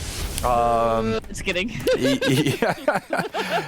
Thank you very much, everyone. We appreciate all that support, and that is awesome. Look at that! Holy smokes! We are. Well, there it is. Renreb again, dude. Tracy, thank you so much. That is now a level 5 hype train. Incredible. That is fantastic. We're going to track all of that. Make sure we get all of those pluses to each of the players, and in moments. The party has caught up with you, and you now, anything you're going to do before you sort of move off the path and start heading up to the left? She's just, her and Anna are just waiting for everybody to catch up before we proceed. Okay, as everyone catches up. Yeah, this is something new too. Jay told me about this. We haven't had this yet.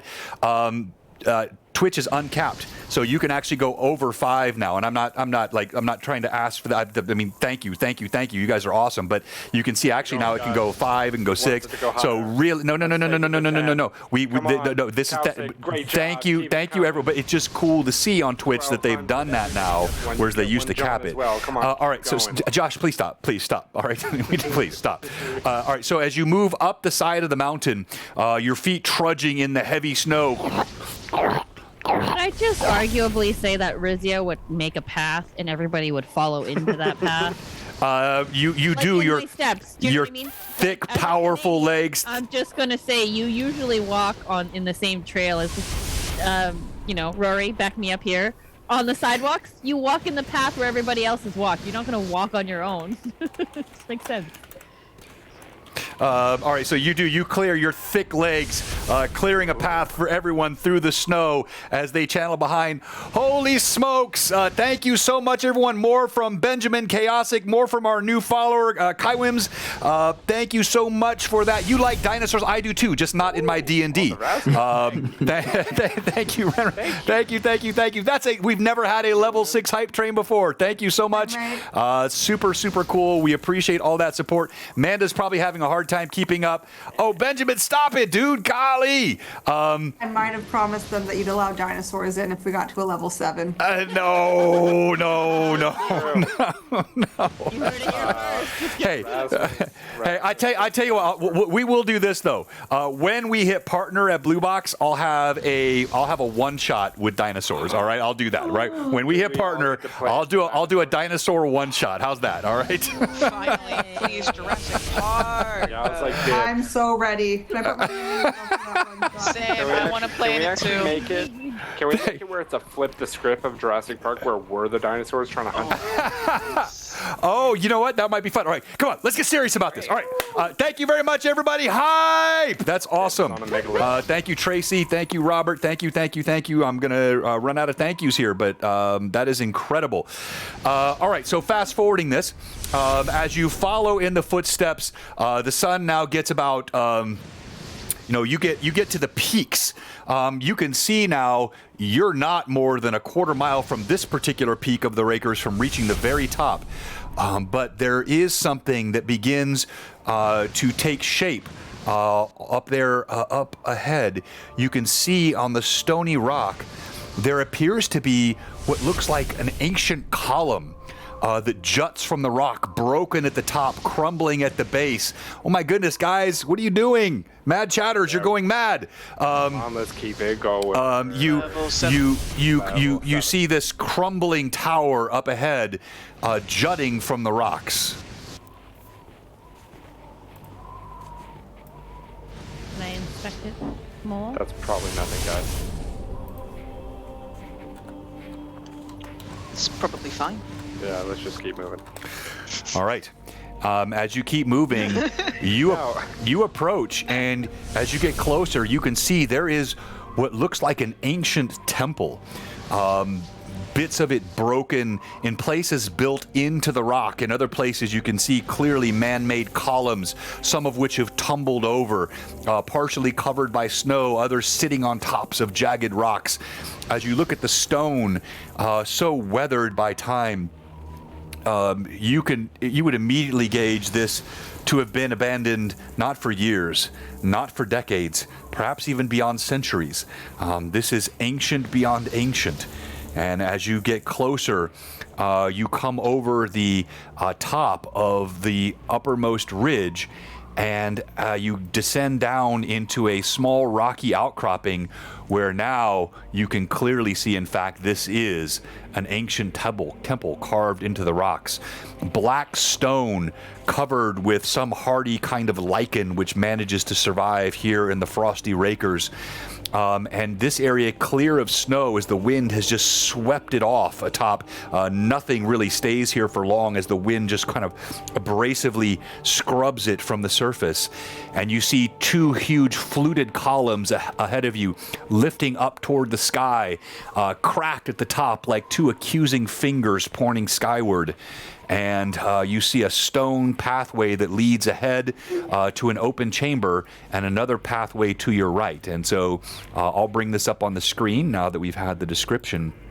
Yes. And you can see here is the party. And as you look ahead, you can see there are a pair of statues. There's inscription up above in a language that you don't understand. Right above you on these columns. And all is quiet and still. Before we descended into this place, I'd like to see if we were leaving tracks or if the wind was strong enough at the time to cover them up. As you look down, yes, you can see there are still tracks. It's going to take a couple of hours where the snow was, down below for that to be covered. Perhaps we don't want to rush down so quickly. If something is following behind us, there was plenty of orc tracks back there that Rhizia saw. But if we can wait this out a little bit, perhaps the tracks will be covered.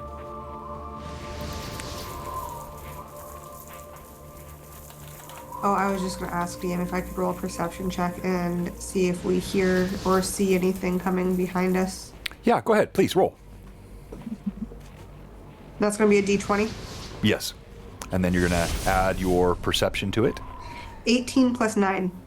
Ooh, okay. So as you look, your eyes scour the slopes below, and you see nothing except what looks to be perhaps a kestrel falcon that lets out a screech as it strafes across the horizon and then dips down, clearly finding some small animal in the snow. Nothing else catches your eye. But you do hear strange echoes of the wind inside these caverns below. It's almost a soft and hollow hum, a drone, as the wind buffets through these chambers in the mountain. Level 7 hype train, never before. Welcome. Thank you so much. Thank you, Hob. Thank you, Mr. Potato Butt. Thank you, you guys. And we hit. I love that name. Stop, Josh, stop. So you hear that sound, Josh? Seriously, please do stop, please. Val, Level 10. what do you do?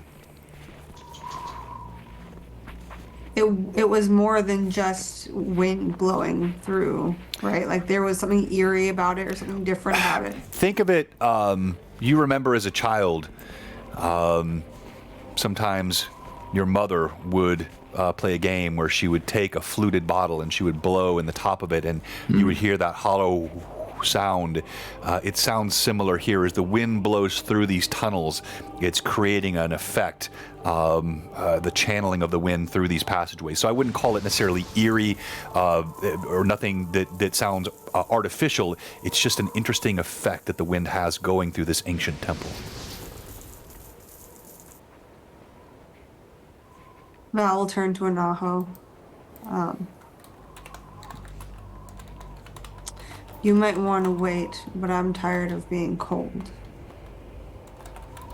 I don't disagree. I don't want to be in the cold. I'm just wondering about the caution of all the other orcs in the area and if they were following us. Clearly, they are also searching for the treasure Rhizia is searching for. And if perhaps they saw us go this way, I'm just simply saying being cautious. Not that I want to be cold. Look at me, I'm little. It's too late to cover our tracks now. No, but it's not too late to shoot them in the face as they're coming. I'm not gonna sit here and wait. Like I said, less than 2 weeks. We're doing it now. Right, Rhizia? Yep. And she's just so pleased with the urgency of this group. So be it. So be it. Rasmus in this time has popped up, detect magic, Okay. and is just looking around specifically at the two statues and then up at the columns, the words surround him. All right. As you do this, you concentrate for a moment. Your radius on that is 60 feet. You do not sense anything magical beyond what is on the party. As you attune your senses quietly for a moment, you just feel the cold, natural stone, the blowing of the breeze, the chill that surrounds you, the thinness of the air, and the fading of the sun, but no magic. He's going to keep kind of popping that up as we walk down the stairs and get closer and closer. Are you also able to detect any kind of traps with your abilities, Rasmus? Nope. I leave that up to the quieter and quicker types. Do you want to flip a coin there, Valfino? Or do you just want the lead on this one? Give me a sec. I know I got something. Heads I win, tails you lose. What kind of check would that be, John, for looking for traps? So go ahead and roll d20. And Which one of us? well, this would either one of you can do it. You're both. Yeah.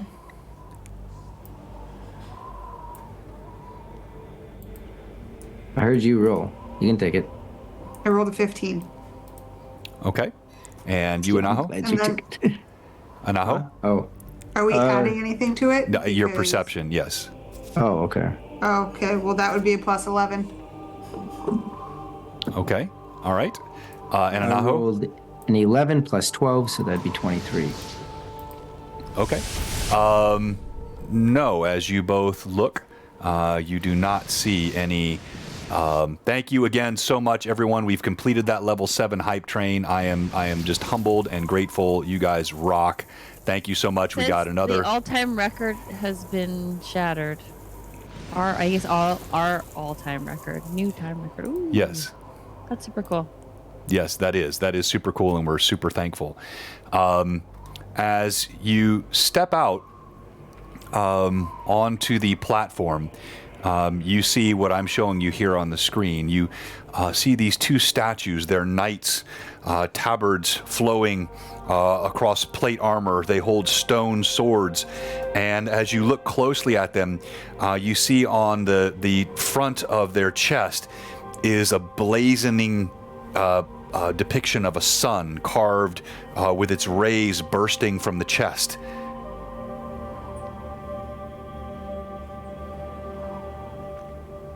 Can I tell what symbol this may be? Go ahead and make a very difficult knowledge religion. Oh, cool. Looking ahead, you do see this is a large cavern. Gaps in the stone above are letting the light still come through as the sun is slowly fading past the horizon. And you can see there is, in fact, some illumination at the opposite end. Across, there's a strange orange glow in an alcove. You can see something stone like a slab that sits in that alcove. You see also a stone bridge that covers a chasm, a rocky chasm sits in the middle, covering a hole that goes, you're not sure how deep. Beyond this, the walls of rock surround, and you can also see a small archway in the side to your left and ahead. So I'll put the light on the screen here so you can see it. Over here, you see a small archway. And then here you see a stone slab of some kind. And then here you see the bridge which covers at the end of this platform. There are stairs as you look down to your right.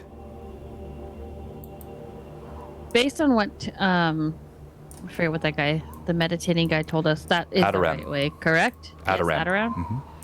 So based on what he said, that is correct. We're going the right way. This is the cave.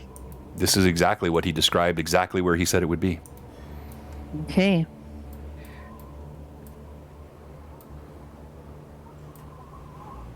one more time before we go in here.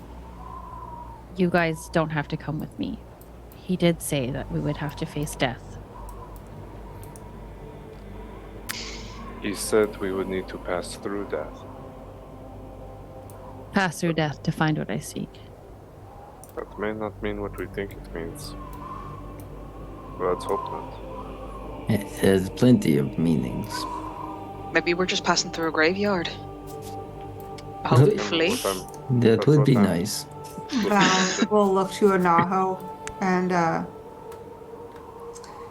maybe this is where the quiet comes in handy with going first. Perhaps, but before that, Rhizia, what exactly... What is this treasure all about?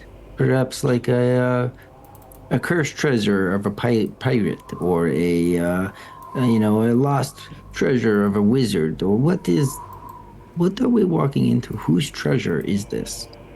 It's Snoran's. Yes, who is that? Do you have time to talk about this?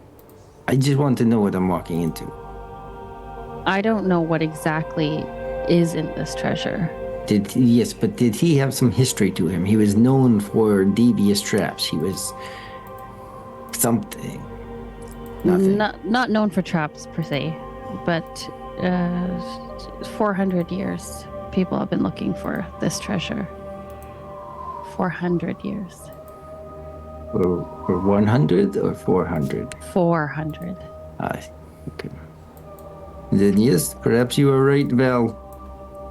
Perhaps taking a small lead, looking for dangerous things on the way. Perhaps we can quicken their route. With that, Val will. Is it still really cold in this cave? Because are we underground now? Well, you're partially obscured by the rocky mountainside, but as I mentioned, there are huge gaps in stone. Bits of columns have fallen down in ruins all around you, so the wind still blows strongly through here. Yes, you're very, very cold, especially now that it seemed like the sun offered no warmth, but now that the sun is no more, you realize there was actually some warmth coming from the sun. Now it is completely frigid. Val was contemplating whether or not losing his furs and being less bulky, but I don't think that's quite an option. Yeah, you have no desire to do that here.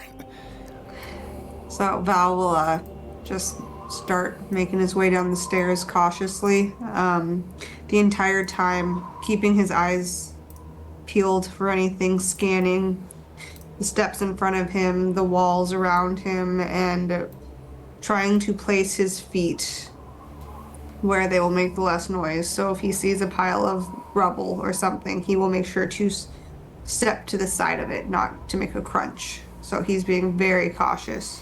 Okay. Go ahead. And Val, before we continue too far, give me 3 of your bolts real quick. I have no more. You'll have to talk to Rasmus. Rasmus will reach over with 3 bolts and kind of have it at the ready for him. I forgot all about that. Val will look over at the both of them and say, "Do not shoot me." Yes, Rasmus, this would be very bad. Don't do that. I don't miss. Val just got his strength back from being affected by the spider poison. So, do not hurt Val. So, Totally. so Josh, I'm going to apply on 2 arrows the spider venom. Okay. On 1 arrow, the black lotus venom. Okay. The black lotus venom. I'll tell you what I'm using. Tell me. Just let you know. That one's more powerful, okay? Okay. Spider venom. Okay. If one of you could, in fact, go up to the 2 statues and check it out, because if that is some form of grave, that might mean what the man was talking about, Aldoran, passing through death. There may be a secret entrance that way, but it is just a shot in the dark, pun intended, as he holds up the bolts. Go for it, Sabelle.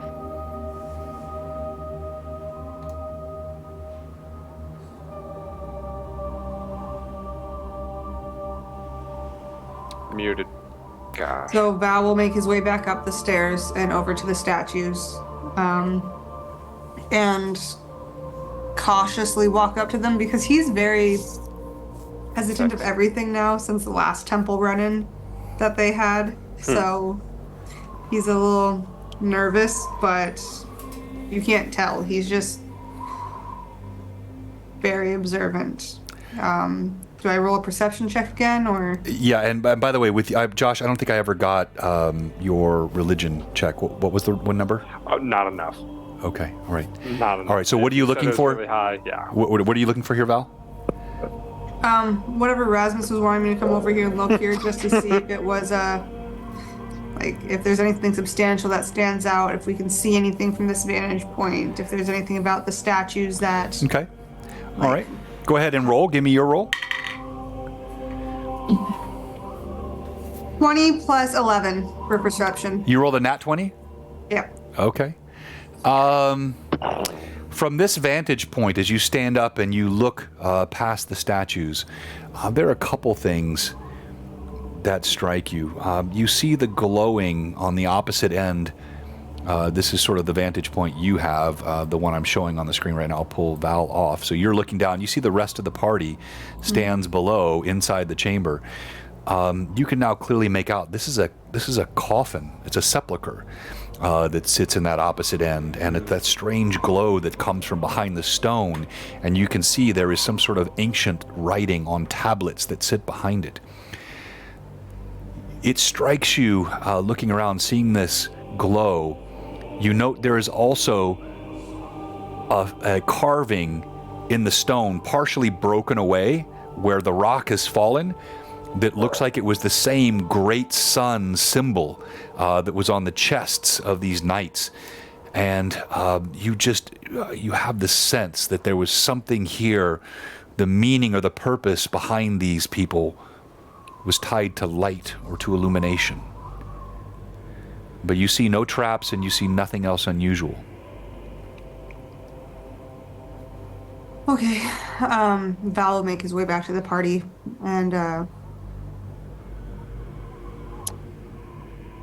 I get the sense that these were ancient people, that this was their sacred place.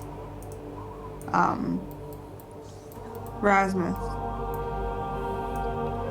are you able to read ancient texts?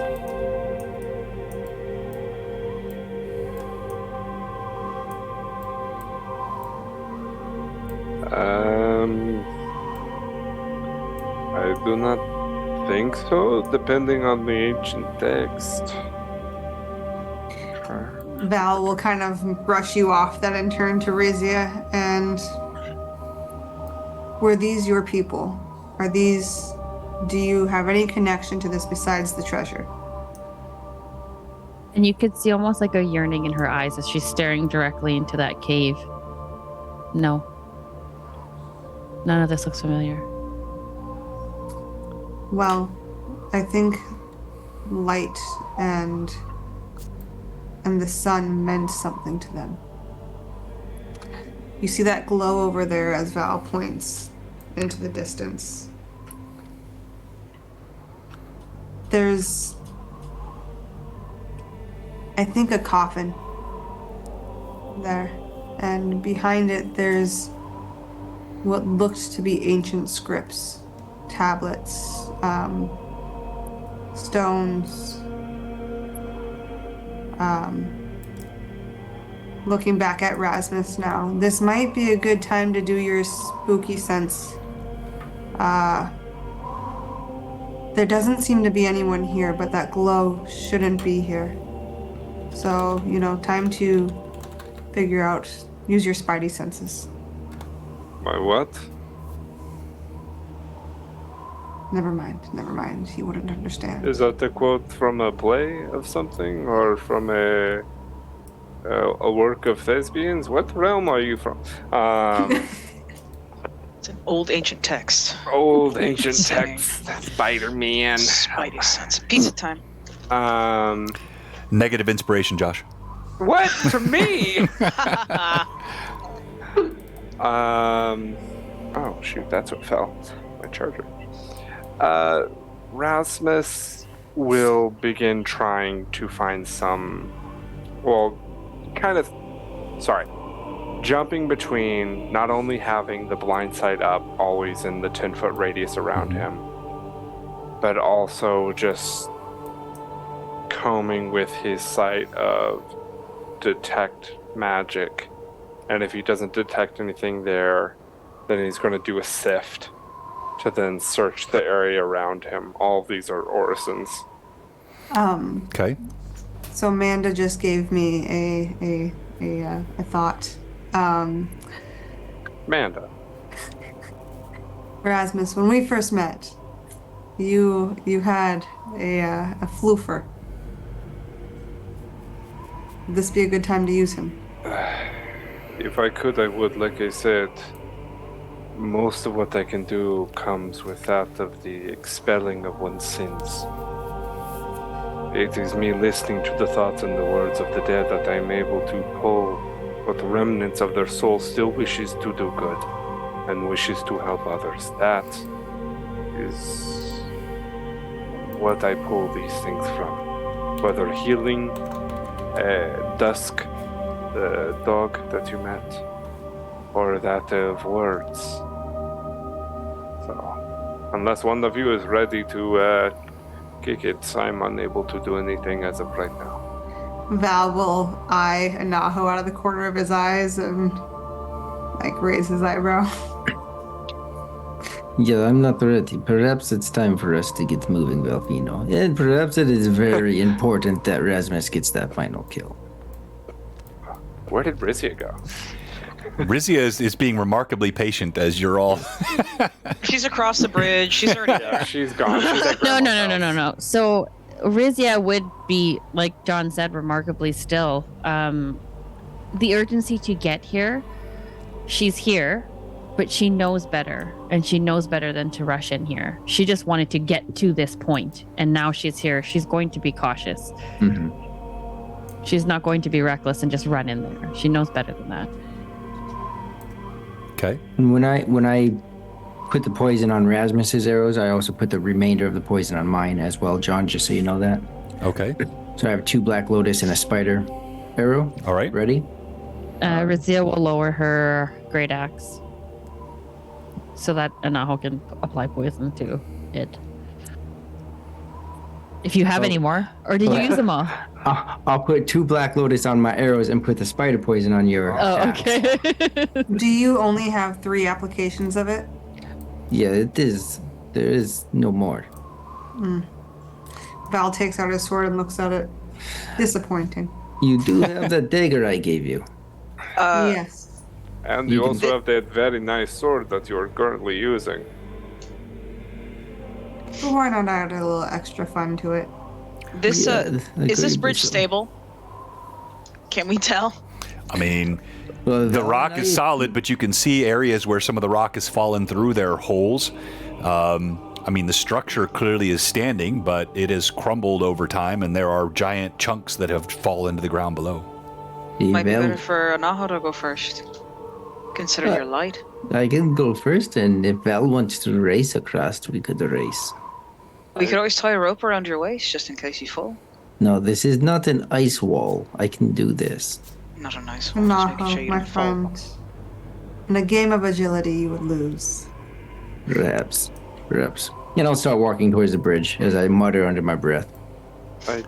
Understanding I am short. Yes, Rasmus, what is up? I could easily walk across with being able to feel where the thickest parts of the bridge may be. As you get to the bridge and you sort of test a foot gently on the edge of the stone, this gray stone, you can tell at one time it was excellent artisanship, but time and age and weather have pitted the stone. Places where it was jointed together have fallen through. Chunks are gapped out of it. Pieces are broken. But overall, it looks stable. I'm going to look over the edge to look down to see what's down there. And Erasmus, do you mean you touch a part of the bridge and you can feel the whole bridge, or you got to walk across it? Without even looking to you, he's going to point exactly where you are, point exactly where your sword or crossbow is, pointing out things that he's not looking at. And he's going to hold up his hand. Rasputin gave me more than just a nod. Is it limited? No. Okay, well, I check out down here. What are you doing? Get over here and touch this bridge. I'm going to look across it. I will go slow and find what spots are best to walk on. Before you walk, Rhizia places a hand on your shoulder again and leans in. Be careful. Be careful. Rasmus will... you only die once. I thought you said you died you said twice. you died twice. Physically, I only die once. You did say that. I don't know how you did Unfortunate. not even understand what I I did not understand it, but you still said it. And I died plenty of times by those wretched drow. Anaho, as you look over the edge of this ancient bridge, you can see there are other cavernous chambers below, broken pillars, and then even you can see a hole in that floor that leads even deeper into the mountain. You see the scattering of rocks. There are small, hardy forms of moss and lichen here as well, trying to grow and survive inside the rock, but you see nothing else. There is no movement. Go ahead and roll d20. Anaho? Just give me your raw roll. 9. roll. Okay, 9. You do briefly catch as one zephyr, one eddy of air comes up from beneath. You catch the scent of something musky or organic, and then it's carried away and gone. Just the briefest scent. Hey, Erasmus, you done with that yet? If not, I'm going to just go across. Hurry up. Let's not go down there. He would have just found the best, most solid part of the bridge and just walked it. All right, roll d20.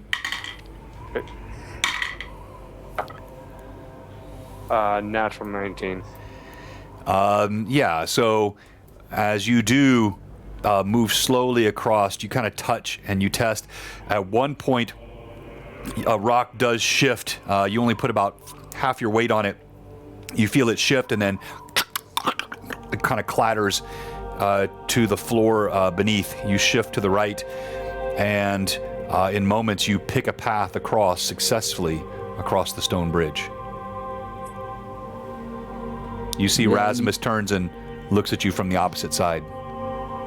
Val, do you want to go or do you want me to go? Val will go next, and he'll kind of follow the path that Rasmus took.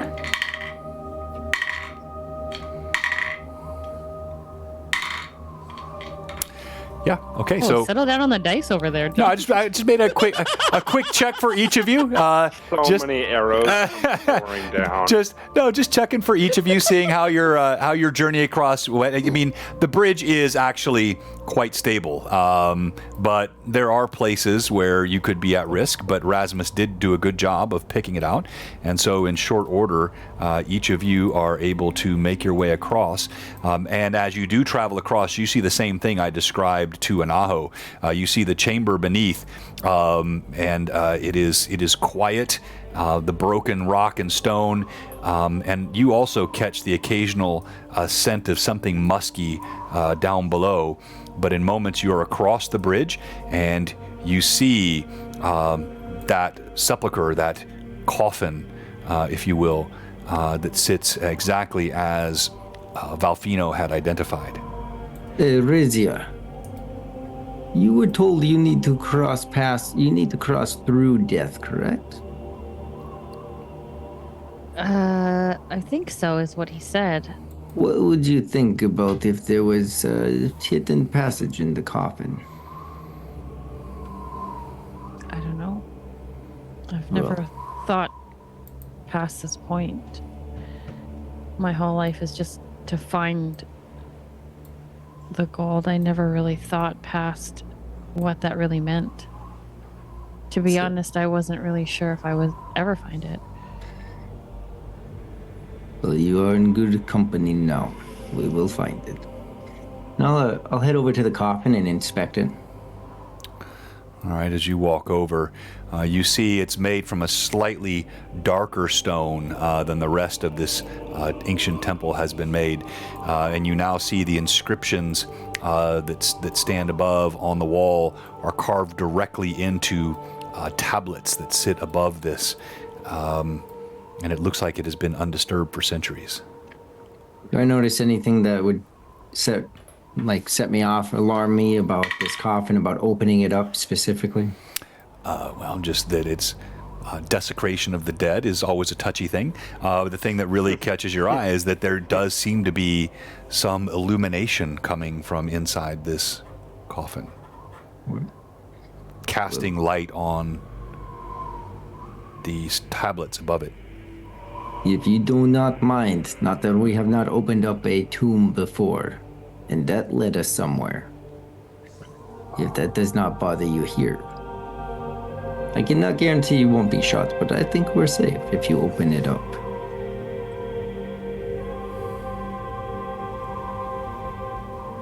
Do you want to open up the coffin? I'm too little, I can't pick it up. I mean, I'm cursed either way. Either way, you're cursed. What's another curse? Just add that to my list. So you open it, Rhizia? Yes. Don't make me regret. Rhizia, as you walk over, you place your hands on the smooth, cold stone of this ancient tomb, and it's stuck, obviously, after years and frozen, but your strength is no match for your strength, and you pull the lid aside, and as you do so, you see there is a pale yellow flame wafting in the center of it. There is no body. There is no heat from this flame, but as it casts illumination up on the tablets, suddenly the letters of this arcane language resolve themselves into something that you can read in the light that comes from this grave. Is it something that we could all read, or is it just something that Rhizia can read? Each of you sees it in whatever language you are most comfortable with. Rhizia will move to the wall, running her hands against the tombs very carefully and reading what it says. As you get closer to it, you read it, there is this, there's a hallowed sense. This illumination, clearly something of divine nature. And you realize you read something that no living creature has read in centuries. And it says, "To see light, darkness must be known. First came our night, then the light was shown. But the light, it is pale. The daughter is known. We are undone."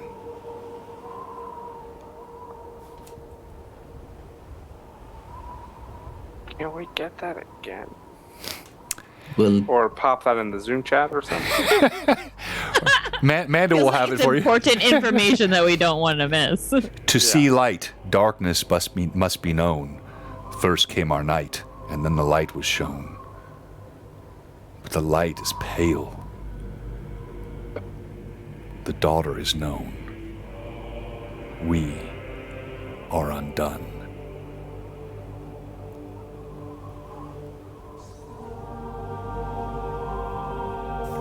well, it wasn't the staircase, but that sure seemed helpful. I would assume the moon is what it is talking about. Why is that? The light is pale. The daughter is known. Who would the daughter be? I would assume either the moon or the sun.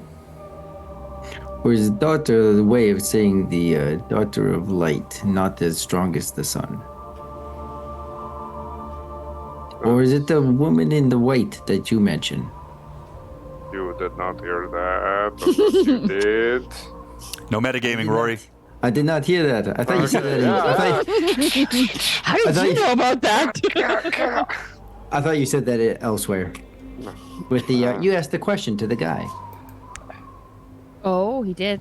Oh yes, that's right. You did. Yeah, that's true. Yeah. That's true. Yes, Rory stands vindicated. I will just I'll give you this much. You know, when you read a language, particularly if you sometimes the what's the right way for me to say this? If you've translated something, if you've read from one language to another, sometimes a word carries a meaning that has a nuance to it that is different than the word that you read it in your language. When you read, but the light is pale, it carries with it a sense of ominousness, of something more than the natural. Like you, even as you say the moon, the light is pale carries the sense of lament.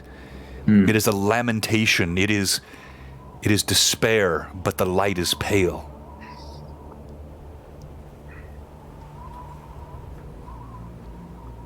So the line is, to see light, darkness must be known. First came what? First came our night, then the light was shown, but the light is pale. The daughter is known, and we are undone.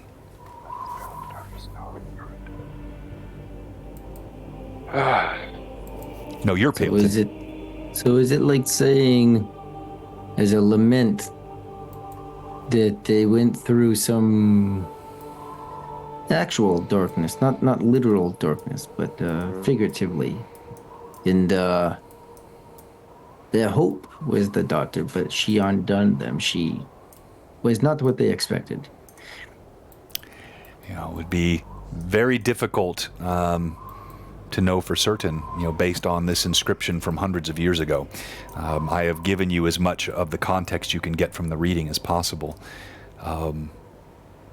There is nothing else that you see here. And there is the chambers below the bridge that you saw, and then there is an archway to your left that leads into another corridor. Rhizia would then close it back up. And you notice... Sorry. Rasmus would like to try and touch a torch to the flame to see if he can take any of it with him. Okay. So you touch your torch to the flame, and it does not light. There is no heat. There is no warmth. There is no consumption. It's just a simple, pale, not pale like that, but just like a wan light that just kind of shines on the inscriptions on the tablets above. As Rhizia pulls it closed, the stone grinds, and the light just comes from the seams now.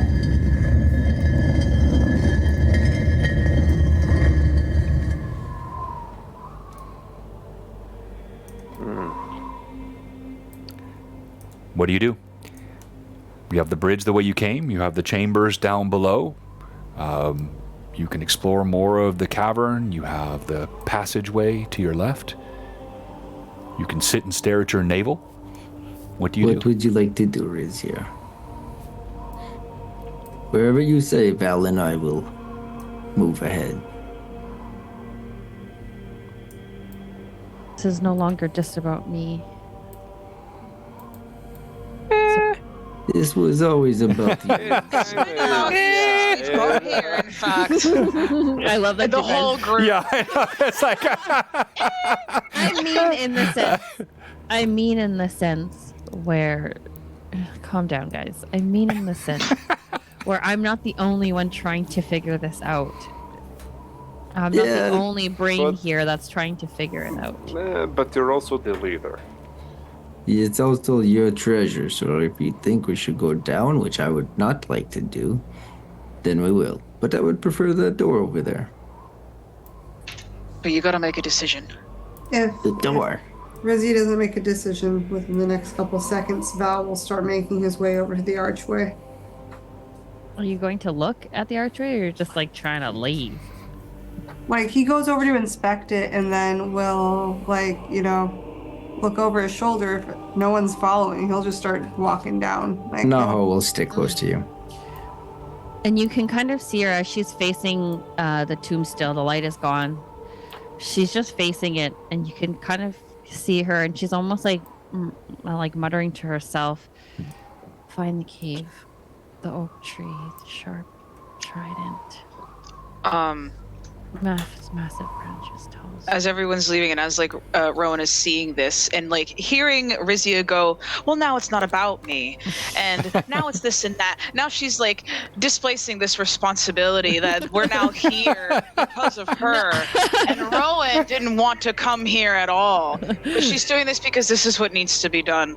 So Rowan, there's no malice in her voice. There's no intention of trying to hurt Rhizia or antagonize her, but in all honesty, what Rowan says is,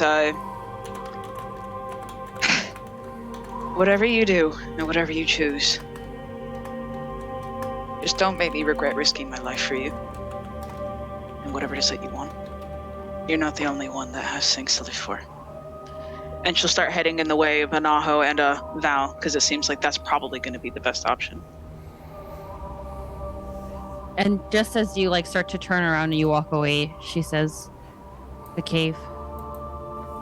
What? She'll turn around. The cave. Rowan will shout to the other two walking away. The cave!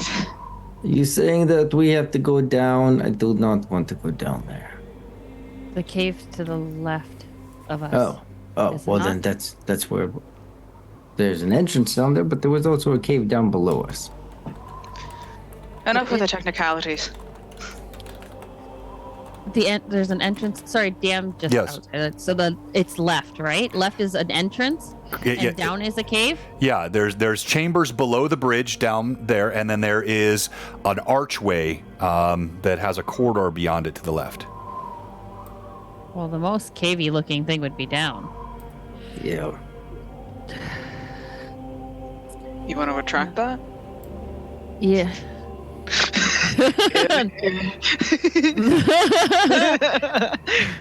And then as she's like facing you now, you can see her kind of going through what he said again.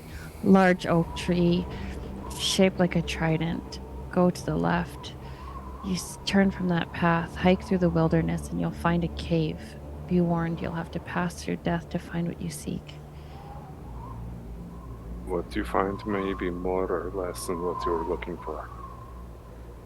Yes. The cave. We're in the cave. So we're going down? Going down. There's no Okay. going down. Okay. Then death is down, right? So who wants to lower me down? Anybody Okay. got a rope? Just Yep. grabs a Naho and throws. Like a Naho will get ready to get lowered down. Val will start climbing his way down. There is no place to climb down. Yeah. It is You're gonna need a Put rope. me on a rope. It is as you. No, go. It's a 30-40 foot drop to rock below, and that is of course presuming that you don't wind up hitting this hole which goes into the darkness. You can't even see how far. Yeah. Val, There's I no think you water should- down there for Val to I think you water should dive into, is keep there? try it. Try it anyways. Okay. So I'll you want to lower me down on a rope? Yeah, Rhizia will actually take a rope out and kind of like wrap it around one of these little thingies here, these little pond-shaped things, Problems. Okay. and to help lower people down. And All she'll right. go last because she's the strongest. All right, you tie your rope, and this would be no issue for you. So you're each able to scale down the rope. Unfortunately, you don't have any skill in tying releasable knots, so your rope is now knotted up top, and That's fine. We need a way out anyway. and will be left.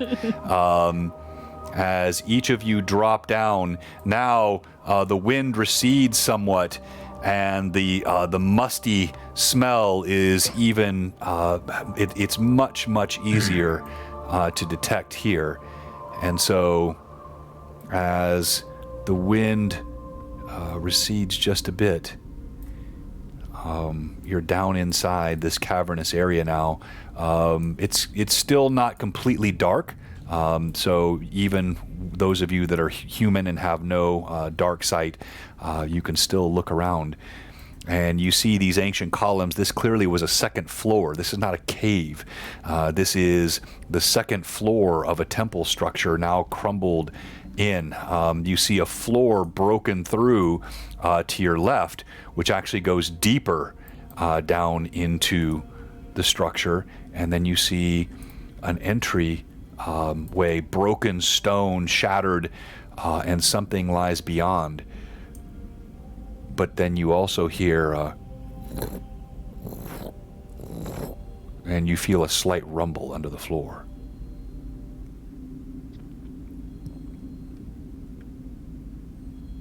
I mean, this is a good time to use those tactics that Danaho was talking about, so maybe we should hide.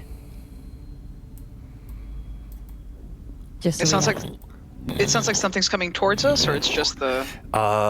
It's hard to say. It's like the stone is grumbling. Like stone working? Yeah, and you feel something shakes. Perhaps we should just hurry out of here. I would like to... Like rush down. Yeah, I would like to look into the hole. As you look into the hole, you hear and you see bursting up from some rubble a massive creature with jaws, a worm that's about 6 feet thick, and it jitters across the ground towards you. As it opens its maw, you see a tongue laps out between these sharpened teeth, and we go to initiative. Who has it? Who has it? Who has it? It's Rowan still, because Rowan didn't lose once. It's always me. Shake it. Big money, no whammy. My name's Louise, and I just... What is that fucking, that heckin' TikTok thing? Dang it! Every time! It's a 5. Okay. Yay. DM has a 5. Roll again. Oh, no way. Cheater. Do better. 6. Oh. Beat that. You have initiative. Yay. All right. All right, so let's see these outstanding tactics you referred to. What are you doing? Yeah, I'm screwed. Rowan is going to look at Anaho for some kind of direction, because when she said, "Oh, she causes chaos," she needs it to be pointed out. Direct me. Okay, I will. I'll point at that thing. Rhizia and Rowan up front. Go. Yep. Great. She'll look at Rhizia and then follow suit towards the worm. Oh God. Okay. Don't get bit. All right, so what are you doing? Yeah. She'll pull out her sword. Oh God. She's like looking at the expanse of this thing and like figuring out how to even approach it. And she looks at Rhizia and she's like, flank? And she'll just start running one way to flank around this expanse of a worm. All right, so that's only about 10 feet of movement, so I'll let you have an attack. It's really difficult to determine where the flank is in a worm. Yeah. But I mean, there's two sides. go ahead and roll to hit. 2. Okay. 2 sides to the same worm. Bring out that sword, baby. Listen, if we can kill it, then we got meat for like ever. Guys. The place not poisonous. Worm meat. Yeah, it looks highly appetizing. Yeah, I was gonna say delicious. I mean, Slimy yet satisfying. Shigehi. Get out of Okay. here, Pumbaa. No, Simba. Okay, so that's a 22. Ooh. Yes, because of all my add-ins. Got a hit, right? What was the total? I love 22. I leveled up. I told you. It scrapes the thick hide. Your sword does not part it as it scrapes across the hide. There's no way I'm able to hit this creature with my crossbow. What do you mean, Josh? You know you struck a good blow. You know your blade bites deep. The hide of this creature, it rejects the blow. No! Your second attack? A nat 20. There's no. I'm double checking. You're level 6, right? Yes, I find No, not in fighter though. Only level 4 in fighter, so I don't think she has a second. Yeah. Yeah. Yep, nope, you're right. Ah, I thought I did. Okay, yeah, no. Brilliant. Nope. So I hit it once, and then I look back at Rhizia again. She's like, I'm coming. So you have a second attack, right? No. No, you don't. Okay, all right. Rizia, you also can close. Go ahead and make your attack. Okay, so the first one, just letting you know, she would enter. Bless you. She would Bless you, enter bless you. rage before heading in there. Smart, So as you probably see should have done that. Next time. And she's instructed by Rowan to flank, so she's gonna try and just go on the opposite side. Okay. First attack is plus 29 to hit for the first one. So close. No, I'm kidding. That's a hit. Oh, I believed you. I was like, I quit. All right. Rasmus jumps in there. As you slam your axe, it bites through this thick hide. You're splattered with green ichor that just smells noxious, burns your eyes, the fumes. You take from that 2 points of acid damage as it splashes on your skin. Roll your damage. Okay. Don't forget I have that spider stuff on there as well. Right. Where is that stuff? John has it. Okay, injury DC 14. Yeah. 1d4 strength, 1d4 strength. Correct. Oh, 1d4 strength. Okay. Roll my damage. Yep. Okay, not too bad. 18 total for damage for the first hit. Okay, thunk. Your axe bites deep. Roll your second attack. Okay. 11. No. Your second attack is not a hit. You come back as the creature comes around. Your axe scrapes across the hide and does not hit. You see the. Go ahead. No, do I roll for that strength, or are you going to roll that? What are you talking? Are you talking about the potion? Yeah, I had the. Or the poison, I mean? Yeah. Yeah, I already rolled the DC check. He made the saving throw. Okay. It was at DC 14. Yeah, so, but I wouldn't, you don't know. So you're not sure what happened. It That's bites. Even if he misses it, I would roll the amount of the strength damage that it takes.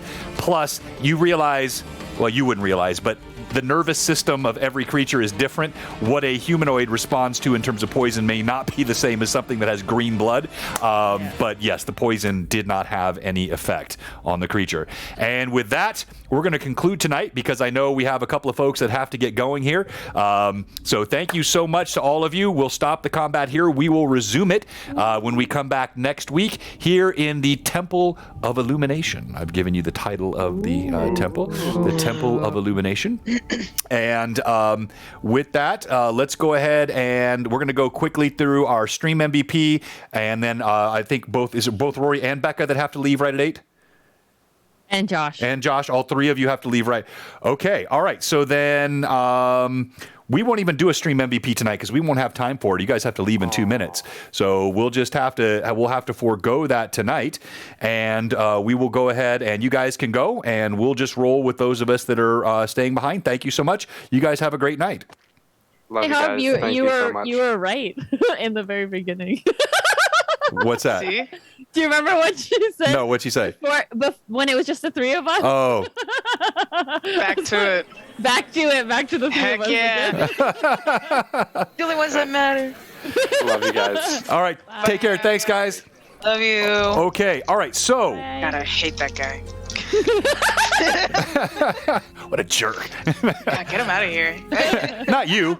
Your husband. No, I'm kidding. Oh, yeah, you know what? Everybody agrees? All right. So, Mad Chatters, I want to say thank you again so much for incredible generosity tonight. I'm blown away. Of course, everything that was given tonight will carry over to the next game. And Amanda has tracked all of that. We're going to go ahead and do our giveaway tonight, which is the Skarn. So, there's still time for you to type Skarn.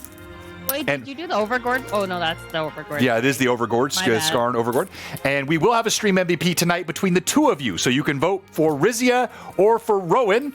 And so Rhizia, tell us why Rowan should be stream MVP. And then Rowan, tell us why Rhizia should be stream MVP. And then I have a special announcement that I'm going to make. I promised for the Mad Chatters, based on our first ever level 7 hype train, I'm going to make an announcement tonight, which will be relevant for everyone in this chat, because we're going to do something fun here. Well, I'll tell you in a second. Go ahead. Tell us why Rowan should be stream MVP, Rhizia. Rowan should be stream MVP tonight for always having that Rowan sass and a little spicy to the group. I love that. Also, I think that this episode alone, Rowan is kind of battling two different things. Like, this is the lady who has the glyph that I also need to go with because she will help me. But now she wants to do this crazy side quest, which she really doesn't want to go. And she's like, I have things to live for. Don't kill me in here. And also putting, I think being one of the first people to actually put Rhizia back in place, actually, because she was like, well, I don't know. Like, even when she said, like, this isn't really my decision, again, just being reluctant on taking that leadership role, and Brown's like, not today, sis. You said that this is what you have to do, and you don't have to come with me, and now you're like, meh. So I think, well, I didn't ask you to. Exactly. So I think that was definitely a good RP moment and very true to character for Rowan. So I like that. That is why Rowan should be. I love it. All right, Rowan, why should Rhizia be stream MVP? Oh, why shouldn't she be, honestly? I mean, just, like, look at her. I think she should be stream MVP because finally we're getting some Rhizia backstory. It's about time. I haven't been here for that long, but I do know that we have gotten basically nothing from this chick. Yep, it's true. To Rhizia's backstory because we need to know about it. I like seeing Rhizia go from this, like, honed in, I just gotta get over there, and now that she's here, she's like, well, I mean, like, I don't really know. I don't even really think that there's even really a treasure. Like, I thought the treasure would be here, and now there's a riddle. Like, too hard. Yeah, it's just like me going back. So, like, it's cool to see her go from this, like, headstrong, like, I know exactly what I want, and now that she has it, she has no idea what to do with it. She's like, well, it's just cool to see that contrast. So I think that's why she should be stream MVP, just because it's a different side of Rhizia. It has been, and it's been a lot of fun. So well done to both of you. Let's go ahead and put the stream MVP vote up. We're only going to have 3 dice rolls tonight, so each one of us will roll for one of you. And first of all, you, Vivi, will be rolling for Larry Kingra. Larry, I owed you one, didn't I? Larry, we talked about you earlier. If I'm correct, that's Natasha's fiance. So another one of our Icelandic friends. And you're in the Skarn giveaway. Yes, I did. And so there you go. You're in the giveaway. I didn't game that either. It actually happened that way. Now for you, Rowan, you will be rolling for Pat 66. We got Pat 66 in the giveaway, and then I will be rolling for. And don't leave. Hang on. Let me before I roll for this last person, and you can vote for stream MVP top right hand corner. So. I've been planning for a while. We are very close to our 100th Greyhawk Awakening, which is a pretty special moment for us. Greyhawk Awakening now will be 7 sessions away, so 6 more, and then it'll be our 100th. So we'll hit our 100th session right around the end of the year or a little before. When we do that, I'm going to give away the same thing I gave away on session 1 of Greyhawk Awakening. It was Mitch Zombie Knight who won that very first giveaway on Greyhawk Awakening. I'll never forget it. And the chat knows what it was. It's this boxed set glossography, the original Greyhawk. This is not a reprint. This is the actual boxed set. Contains all of the original Greyhawk books, maps, the Darlene maps. These are hard to find in this pristine condition. This is an extremely valuable giveaway. We'll be doing this on the Greyhawk Awakening Session 1. What I'm going to do tonight is I'm going to put one name from tonight's chat in that giveaway. If you're there with us on our 100th session and your name comes up when I do this in a moment, you will automatically be entered into that giveaway that night as a way of me saying thank you to the chat tonight for all the support. You guys were incredible. So we'll do that right after we do this giveaway. I will be rolling for Icy Dragon 2002. Icy Drag 2002, are you still with us? You followed in September, so a newer follower, also a sub. A baby. Icy Drag, are you present to win? You must be present to win. Let's see if hey, there he is. Yep, he's in. All right, congratulations. You are in the roll-off. So let's go ahead and each of you roll. All of these are subs because of all the gift subs that we've had. You guys are fantastic. And so roll 2d20. Let's start with you, Rhizia. I am rolling for Larry King in Iceland. 13 for the first one. Okay. And the second one is a 1. Sorry. Tie! We have a tie for Stream MVP. Yay! We both hold the trophy. Okay, so what was your second roll, Rhizia? Flanking 1. Okay, all right, so 13. Now go ahead, Rowan. Shake it, shake it, shake it. Bam. How is the video tonight, guys? I saw earlier. Do you guys notice the difference with the 4K? Does everything look good and crisp? Did any of you have any stuttering or buffering issues with the additional Everyone size? said it looked good. All right. Nobody had any issues with it? Outstanding. Thank you. All right. All right. The first one was a 10. Okay. The second one is a 17. All right. 17. And you had... Pat 6. Oh, you got Pat 66. All right, so Pat's in the lead. And now I'm going to roll for Icy Drag 2002.